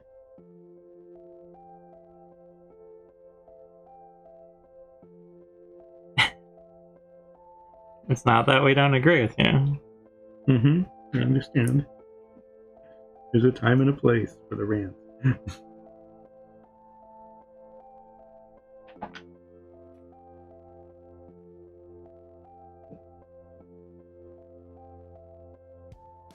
There's just a tendency to be a little bit overpriced. There's a time for a place for the rant. That time is now. The time is now. That's what just happened. No, just a little hint of what the rant could be.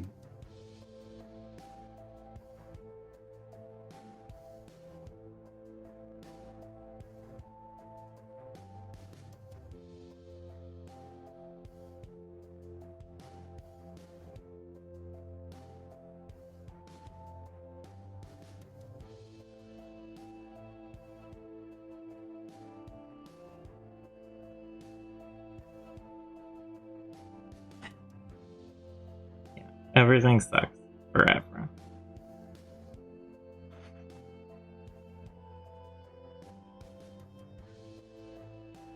Alright, so I think the tail is coming along pretty well. Hold it a little closer. Hopefully it'll focus. Bane of my existence. There we go.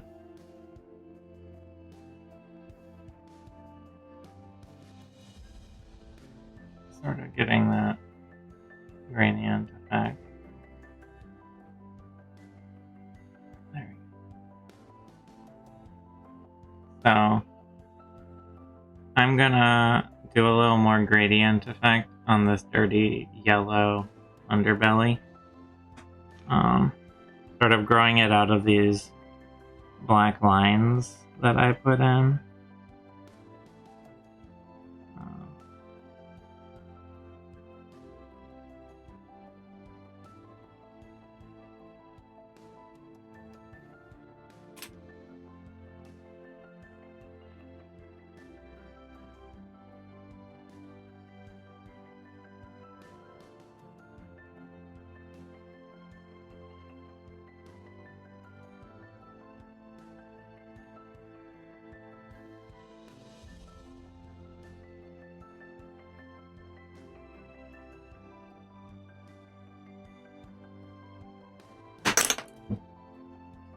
dropping stuff a lot today. That happens. Mm-hmm. Sometimes gravity's stronger than other days.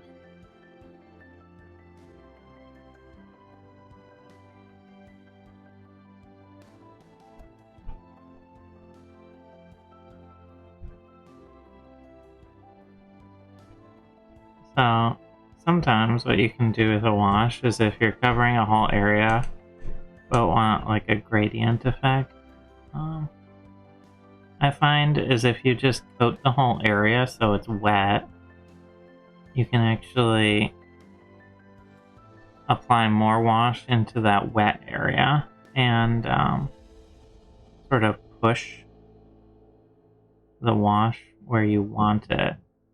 So I want these sides to be darker than the middle, for example. I'm sort of pushing from the middle out a fair bit. Now, the one thing you have to be careful of doing that... Oh, well, hey, lurking is great. Thanks for watching. One thing you have to be careful of with wash is because it's so thin, gravity does have more of an effect on it than normal paint.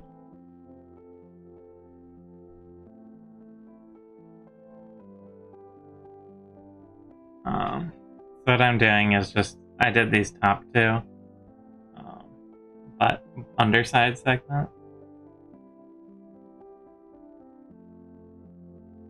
And I'm just trying to give them more of a bulbous look.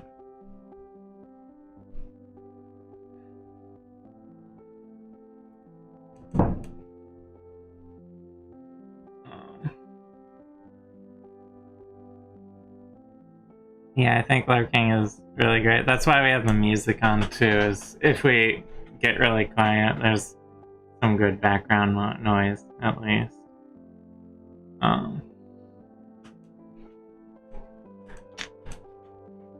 Yeah, expired food. When you had, I found in the back of a drawer, children's Robitussin from a year before I was born.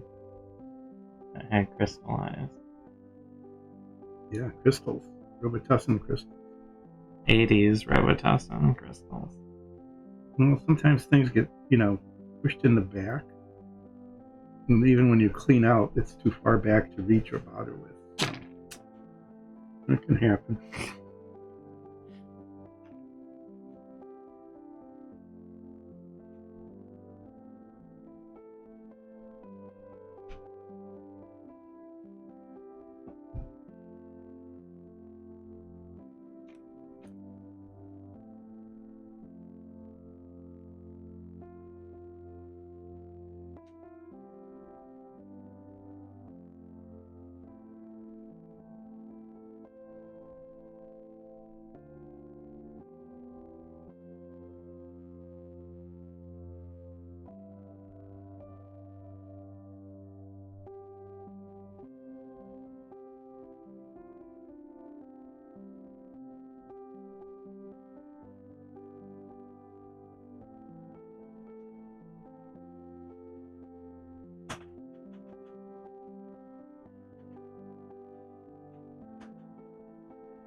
$1988, yeah, that's pretty expired.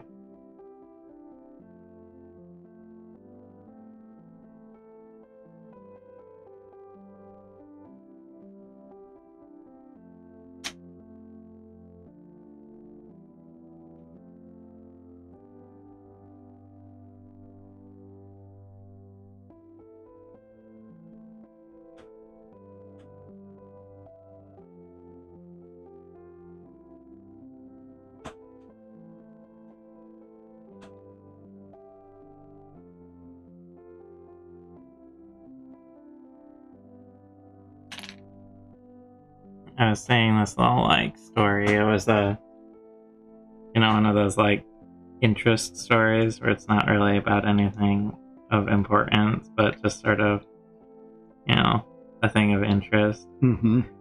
And it was this woman who had bought a house and was redoing the flooring in the kitchen. Underneath the linoleum, there was a trap door. And when they went down into the trap door, there was a cellar, sort of root cellar storage area. Yeah.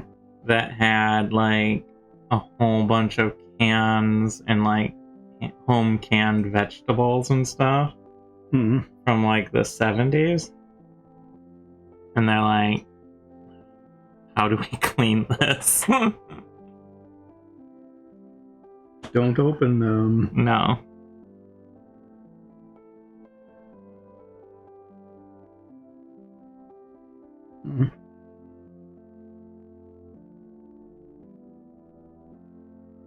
But like the cellar trapdoor had been like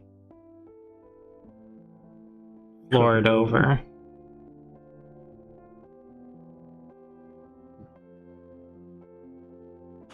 Cleaning up the tail. Yeah, it doesn't look yellow anymore. Well, it has a an undertone of yellow. But it's not bright. No. I've done three segments, and it's got like this unfocused camera look to it. Yeah, there we go.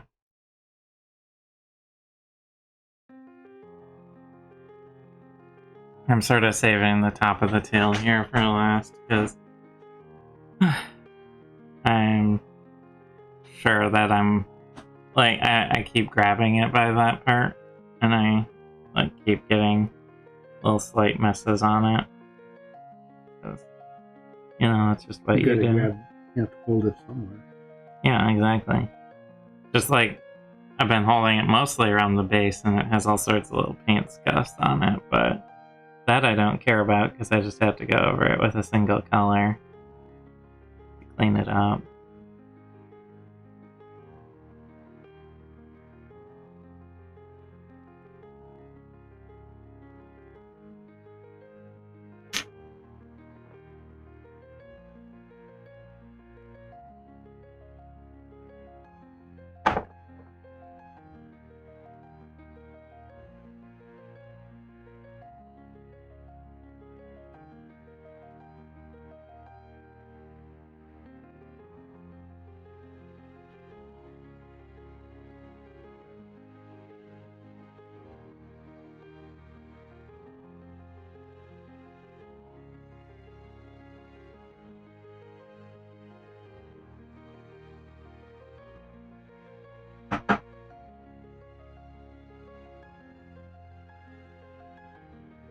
Now I'm getting to the trickier part of the underside where it's actually on the underside of the scorpion. But the advantage of that is it's also less visible. So if I don't do quite as good a job, maybe people won't notice.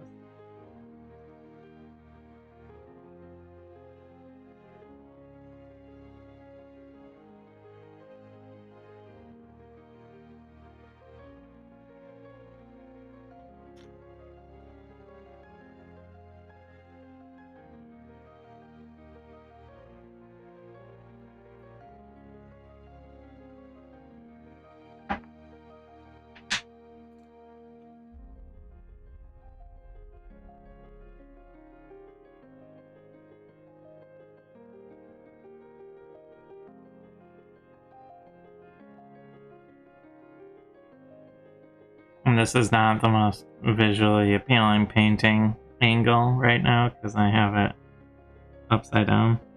You're mostly seeing the underside of the base. Not very exciting.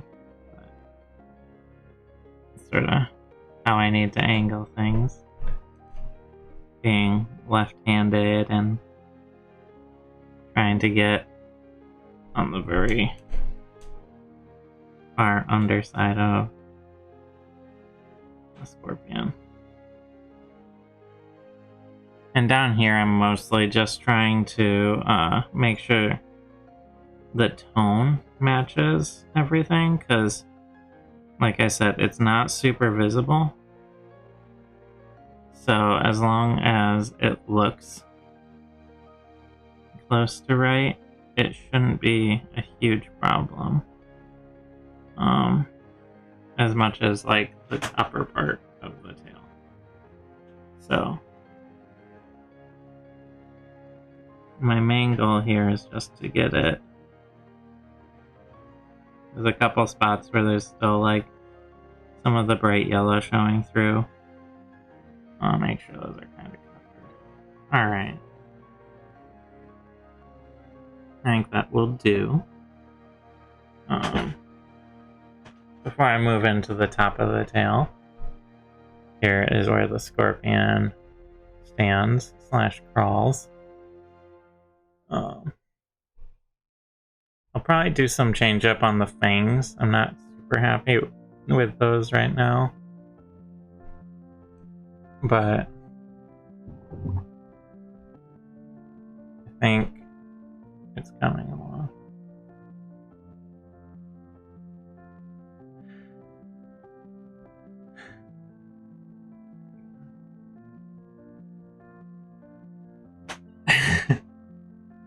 Preschool would be pretty far. Would I get to know like how the stock market's gonna go if I went back?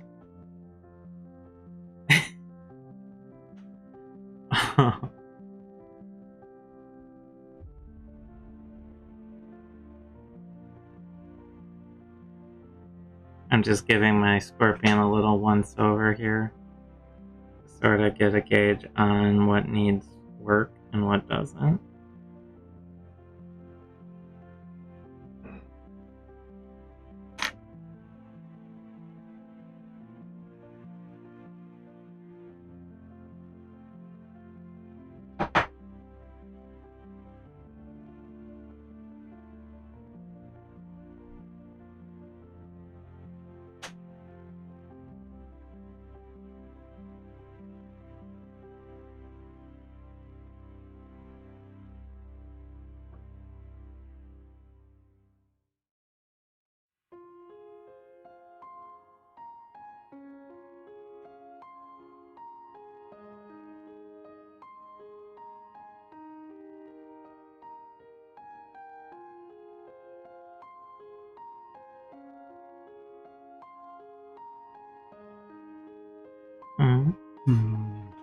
Well, there's these tiny little straps, and I want them to stand out.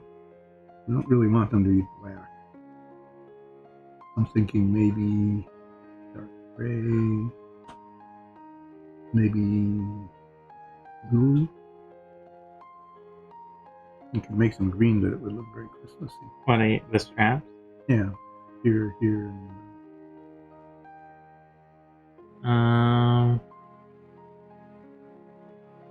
You want them to stand out? Not just like the leather. Well, if you wanted to do like leather, you could do like the that's gold. Is this the leather you're thinking? Yeah, but that's sort of lighter.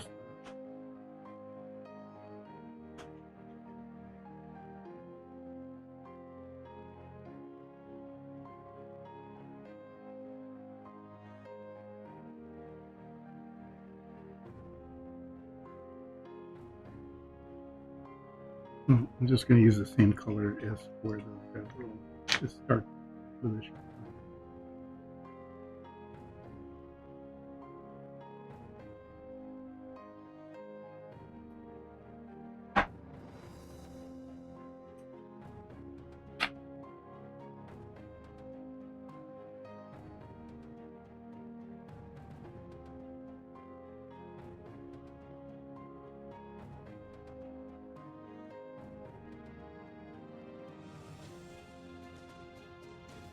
Starting to work up the tail, top of the tail now.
holding. My birthday in October is the 16th.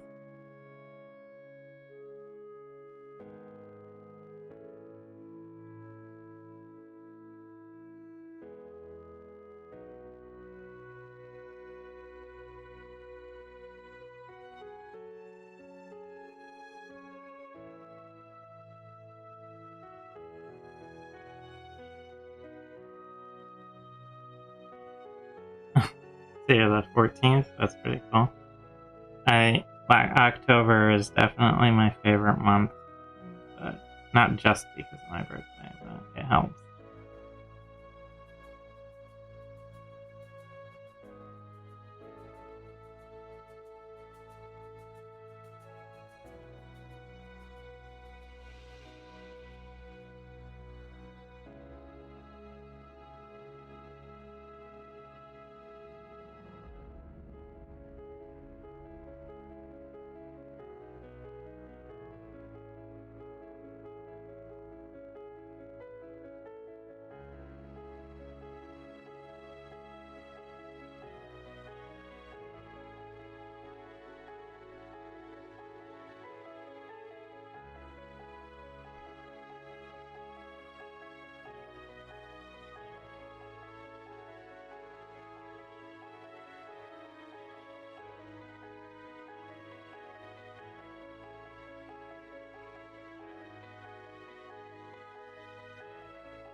Did you miss it? Mm-hmm. Yeah, no, I have to get a little bit of that lake rain. That's called a happy little accident. Mm-hmm. Very happy little thing. Don't sound happy.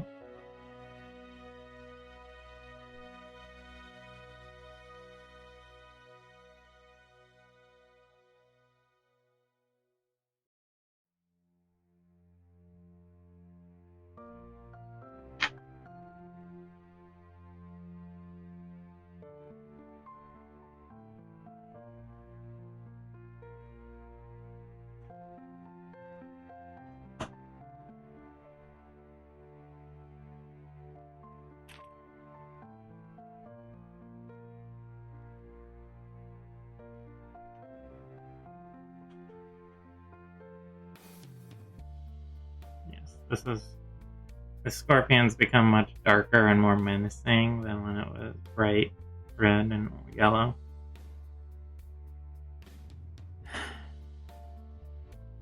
I tried to remember to post pictures of the progress on our channel's Instagram.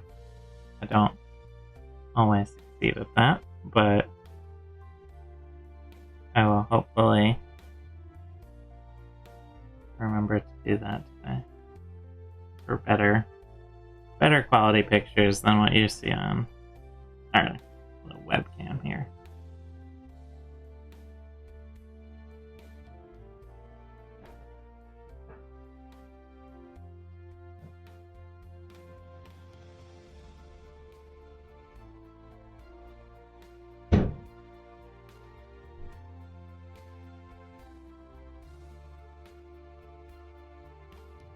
But I'll be taking a picture after today, so you can maybe see how the scorpion's coming.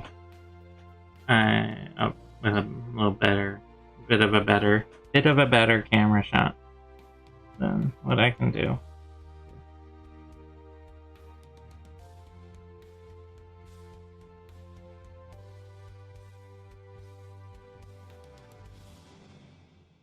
And then I'll have to figure out what I'm doing next. Maybe after we're done with this stream, I'll go prime a couple pieces. And not the mausoleum. Yeah, the mausoleum, I'm thinking. Maybe some of these Viking houses. Yeah, I'd love to prime on the show, but we do not have anywhere near the ventilation required for it down here.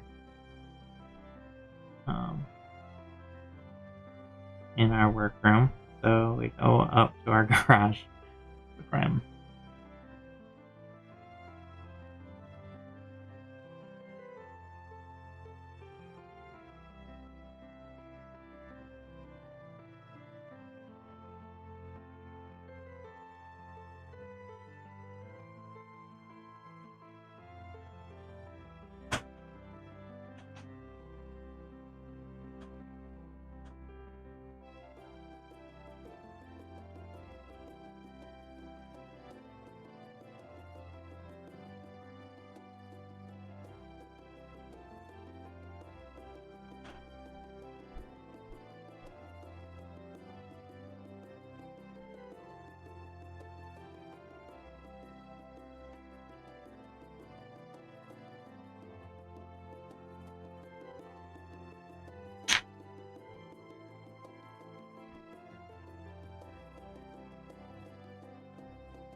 And yeah, I end up doing this weird sort of low glasses on the face thing. I am farsighted, so when I'm doing painting like this, or drawing or whatever, I end up having my glasses like down at the end of my nose.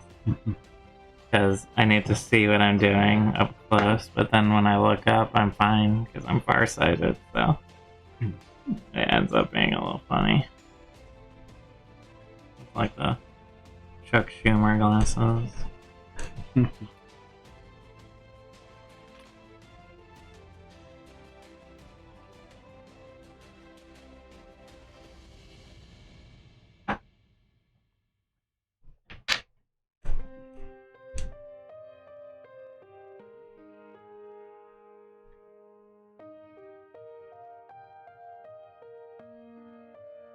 Oh.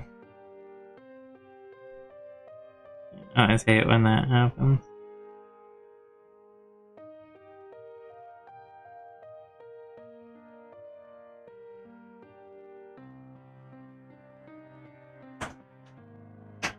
Getting close to the end of the tail. Just in time. Yeah, and then I just have to deal with the base. And after I do play Minecraft, but I kind of play it in spurts and burn out on it. You know, I like...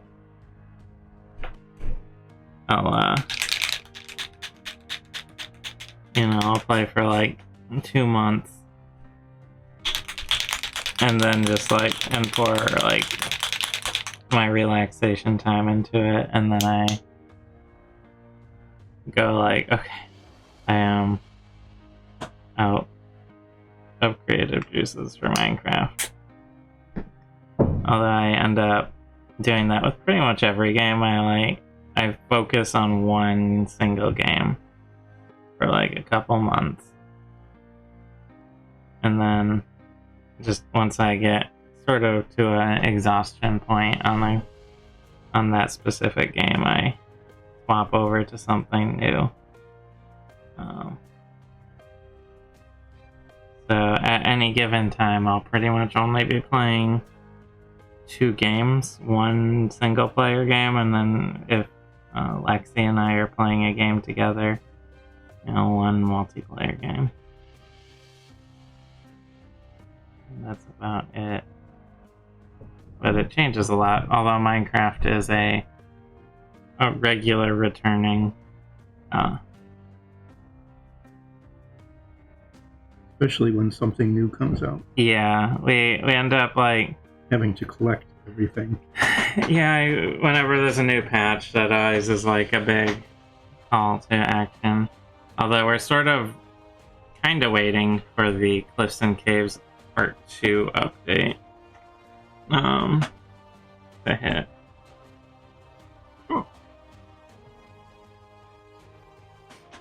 You know what? Everyone has their own attention spans.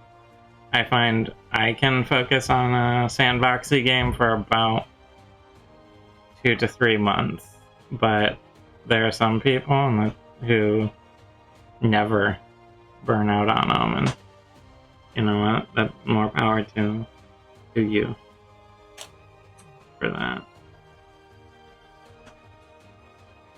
Do you remember what I did to ground in? Is it this buff? I'm 90% sure it was buff. Yeah, that's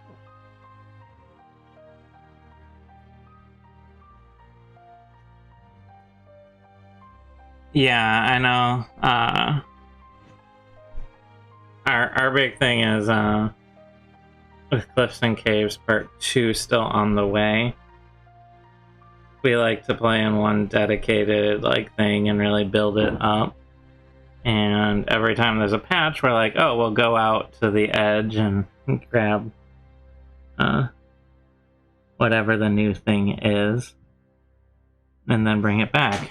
But each time you do that, you end up having to go further and further out. And at a certain point, it becomes very far. That's kind of why we're waiting for the full update before we jump into it again.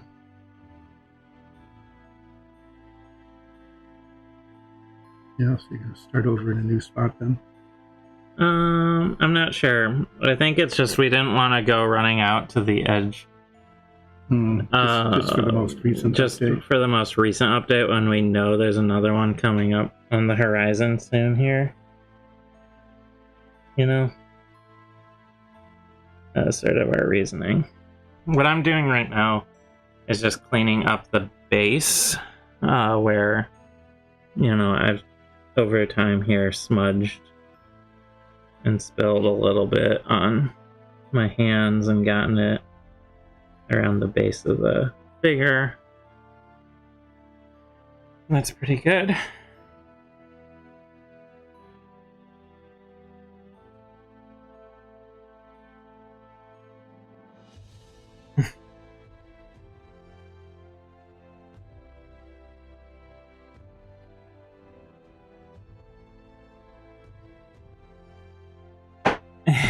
Yeah, we only ever really play just we've never really done much more than just myself, Lexi, and my dad here on any given server, so we always just play just the 2 or 3 of us with Minecraft.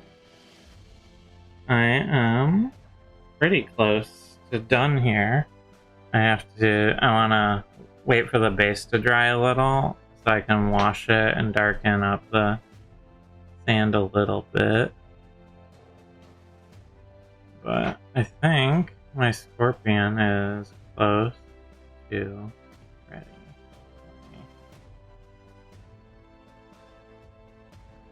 Thank you.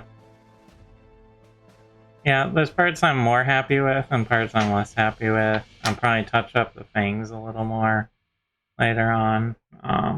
Not in love with them. But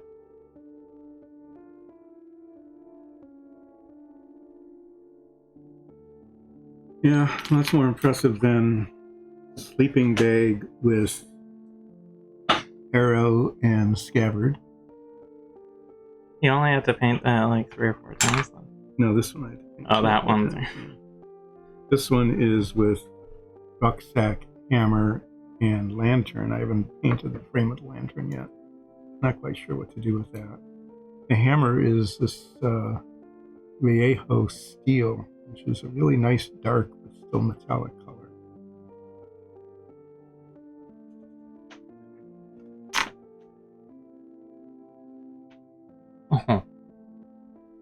That sucks. Having all your work deleted.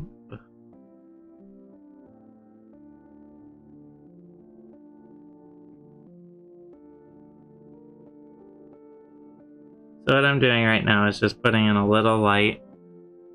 It's not on camera. There we go. I'm just taking an umber wash and just really lightly brushing it over the sand to start to create some variation on the base. Oops, spilled a little from my bottle.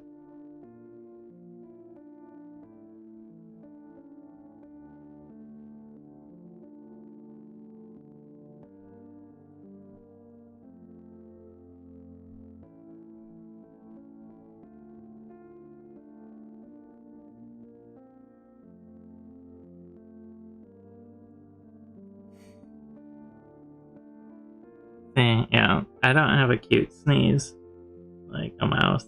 I have a pretty loud sneeze that I think I get from you.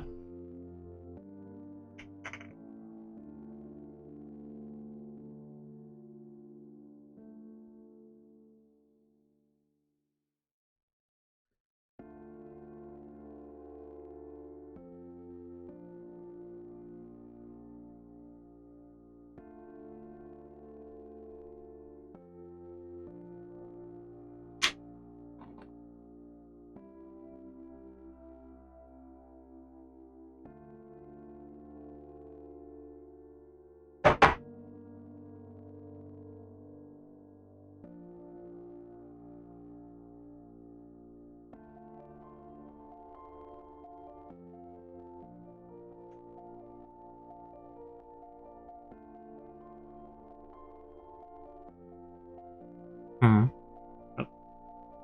spilling on my hand, don't worry. No, you're washing the... Yeah, just to... Give it a little make it texture. So it's not quite so flat. Yeah. I'm just giving the base of the scorpion a little texture and just spilling umber wash all over myself as I do it. I need a tiny bit of umber wash. Oh, there you go. I had it there for you. Mm-hmm.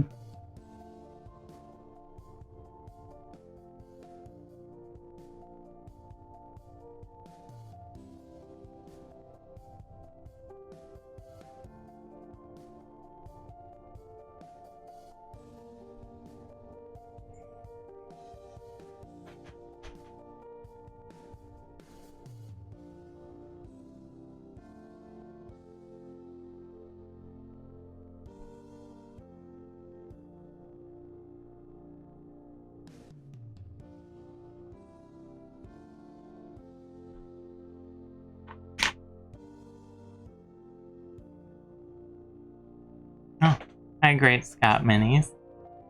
Welcome. Sorry. Just borrowing some paint. I am currently working on umber washing the bottom of my scorpion base here. I've been working on that for a little while. If you have any questions about what we're doing or comments, It's out. So. Should I put it in a jar?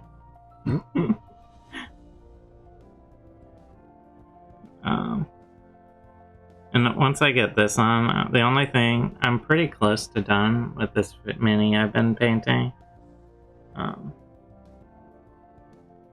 one thing I'm going to do is I don't like how the fangs have been, so I'm going to clean those up a little. I've sort of been sitting with them for a little while here. And I'm not the biggest fan of how they've turned out.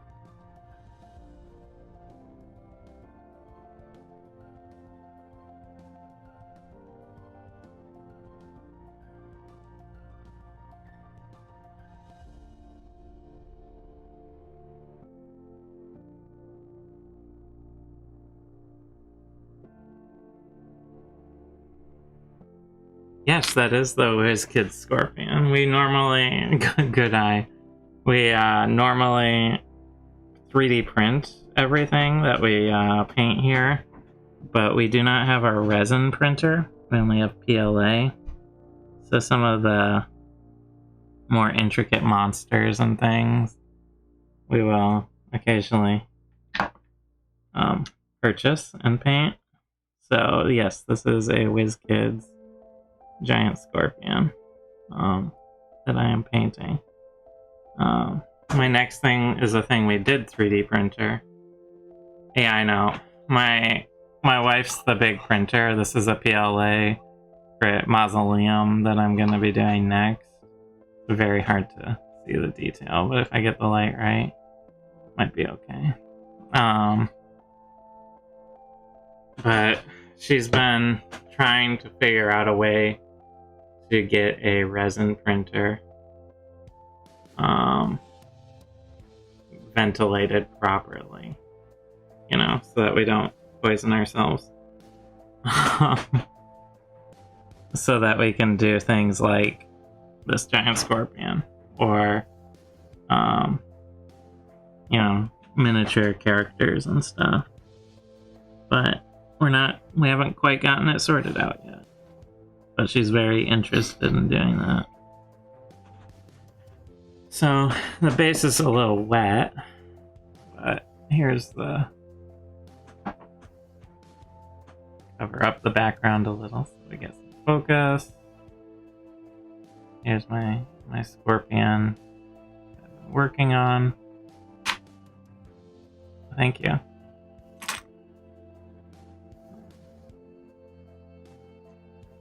I'm gonna clean up the fangs because I'm not at all happy with them, but otherwise, I feel like we're pretty close. And since it's really wet right now from washing the base, I'm gonna grab my ivory for the fangs. Yeah, exactly. Well, see, we use all of our minis here in our D&D stream, which is on Sundays at 2 Eastern. And I'm one of the players, so I get to paint the things that tried to kill me, which is always fun. And so maybe I'll be chewing up on my druid. We'll see. Oh, we do our D&D stream on Sundays live at 2 p.m. Eastern. Here on this channel that you're watching on. We also rebroadcast and on Thursdays at 7 p.m. Eastern. We've been a little in flux. Our calendar is not fully updated on this channel. I know. Yeah, well, you know, if you're interested in learning how to play, we're also working on a YouTube show explaining the basic rules of 5th edition D&D, and then sort of expanding out from there. So that should be coming up pretty soon. We're kind of at pilot episode practice stage right now. They have a very nice set. Oh, thank you. Whoops. Well, I spilled a little water because I'm moving a little fast. That's the nice thing about water-based paints. Yeah. So this ivory that I'm using, it's a Vallejo ivory, is a little thin, which is actually very good for what I want to do, because I just want to brighten up the fangs a little bit.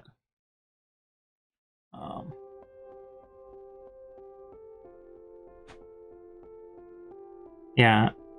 The D&D minis, like the WizKids ones, are like I haven't bought a lot of oh yeah, I see, and I play a changeling, so the ivory Vallejo made up the majority of my character's skin, because they have like this ethereal white sort of skin. But I have to say, I hadn't purchased minis in some time because we 3D print a lot of our stuff, and like the Whiz Kids, if you just, even if you're not playing D&D and just want minis to paint, the pre-primed, they're really affordable and really good detail. Thanks, Roz. That's our moderator. Posting the info for the stream. But I think I'm pretty much there with my scorpion.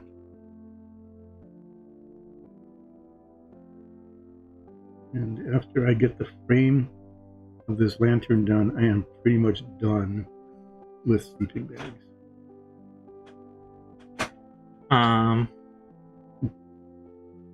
Yeah, well, and we painted some of these sort of Tudor style houses we printed and just used them in our last episode. Yes, it's a very angry Mr. Krabs. It's got that solid crab lobster aesthetic with the red. But we painted those on stream as well, so we were painting all the pieces for our D&D stream and figured, why not just stream the painting? And I'm gonna take, when we're done here, some pictures of this much more up close and better definition than our little webcam here can get, and probably try and remember to post them on our channel's Instagram. I think is in the information on the channel. I think so. Okay, well, but since I've been here painting sleeping bags, I'm going to put them on camera so that you can see how much they're all on the same team. And these are just little sleeping bags for set dressing that we printed, and you've been steadily painting. Yeah. Are you planning on washing them when they're dry? Yeah. Give them a little... This one's a little more fun. The wizard. Yeah. Better colors, a little detail, little dragon staff. I'm gonna grab one or two of our houses, too. Yeah, show those off. Those came out really well. Yeah, I was done with sleeping bags. Before I did that, I had finished water. It's the wheel that goes onto it.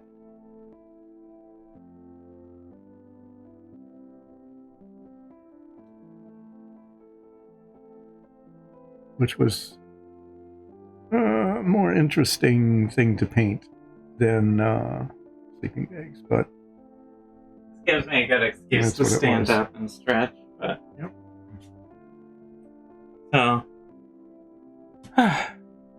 yeah, so these are some of our, this is the same print, but Dad painted this house, I painted this one, little set dressings.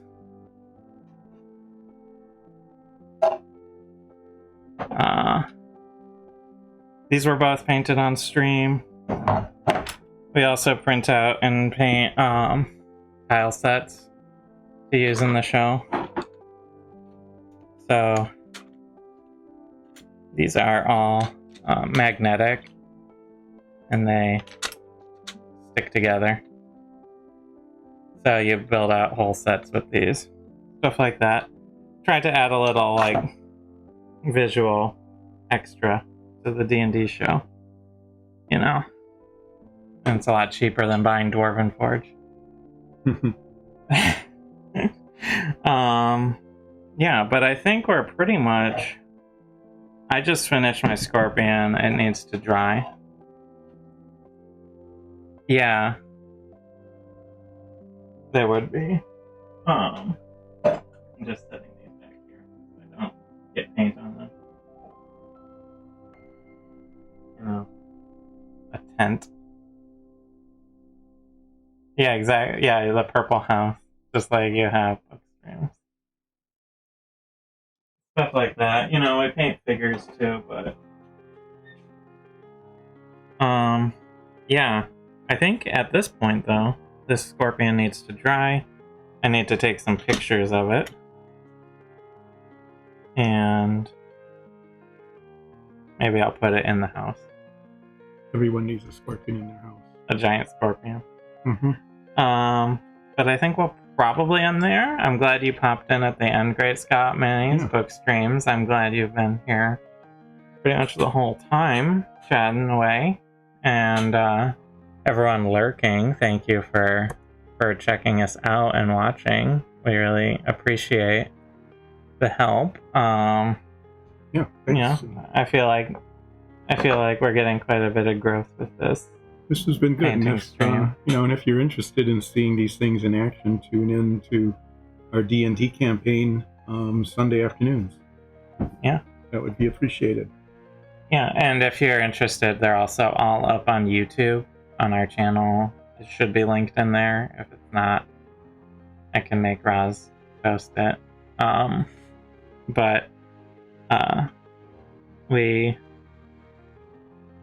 Yeah, exactly. Thank you, Roz. We have all of our episodes up on YouTube, so some of them are a lot more chatty than others. Yeah.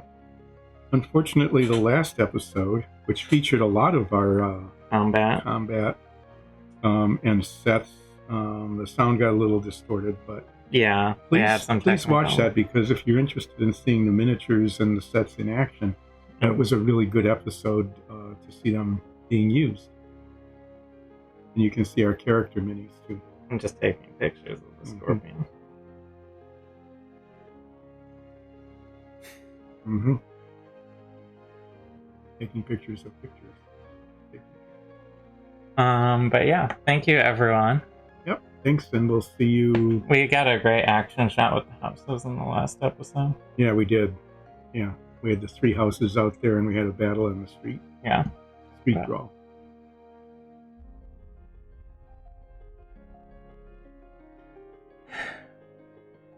There you go. But we're going to be... There's the link to our YouTube channel, hopefully. And we're going to be getting ready for dinner. Oh yeah, this was an impressive piece that I did. the stool. Bench. Yeah, but everyone feel free to check us out. Yeah. We paint again on Tuesday. And I think we should, honestly, with how many people are showing up now, start painting Wednesdays as well. I've talked about it, and I think we should carve out that time. We can. Maybe go a little shorter. Maybe prime these. Well, prime, yeah, we have some Viking style houses. Yeah, I'll have fun painting those. Yeah. So we'll do that next. Alright, so maybe we'll see some larger pieces soon. Alright, thanks everyone. Bye. Bye.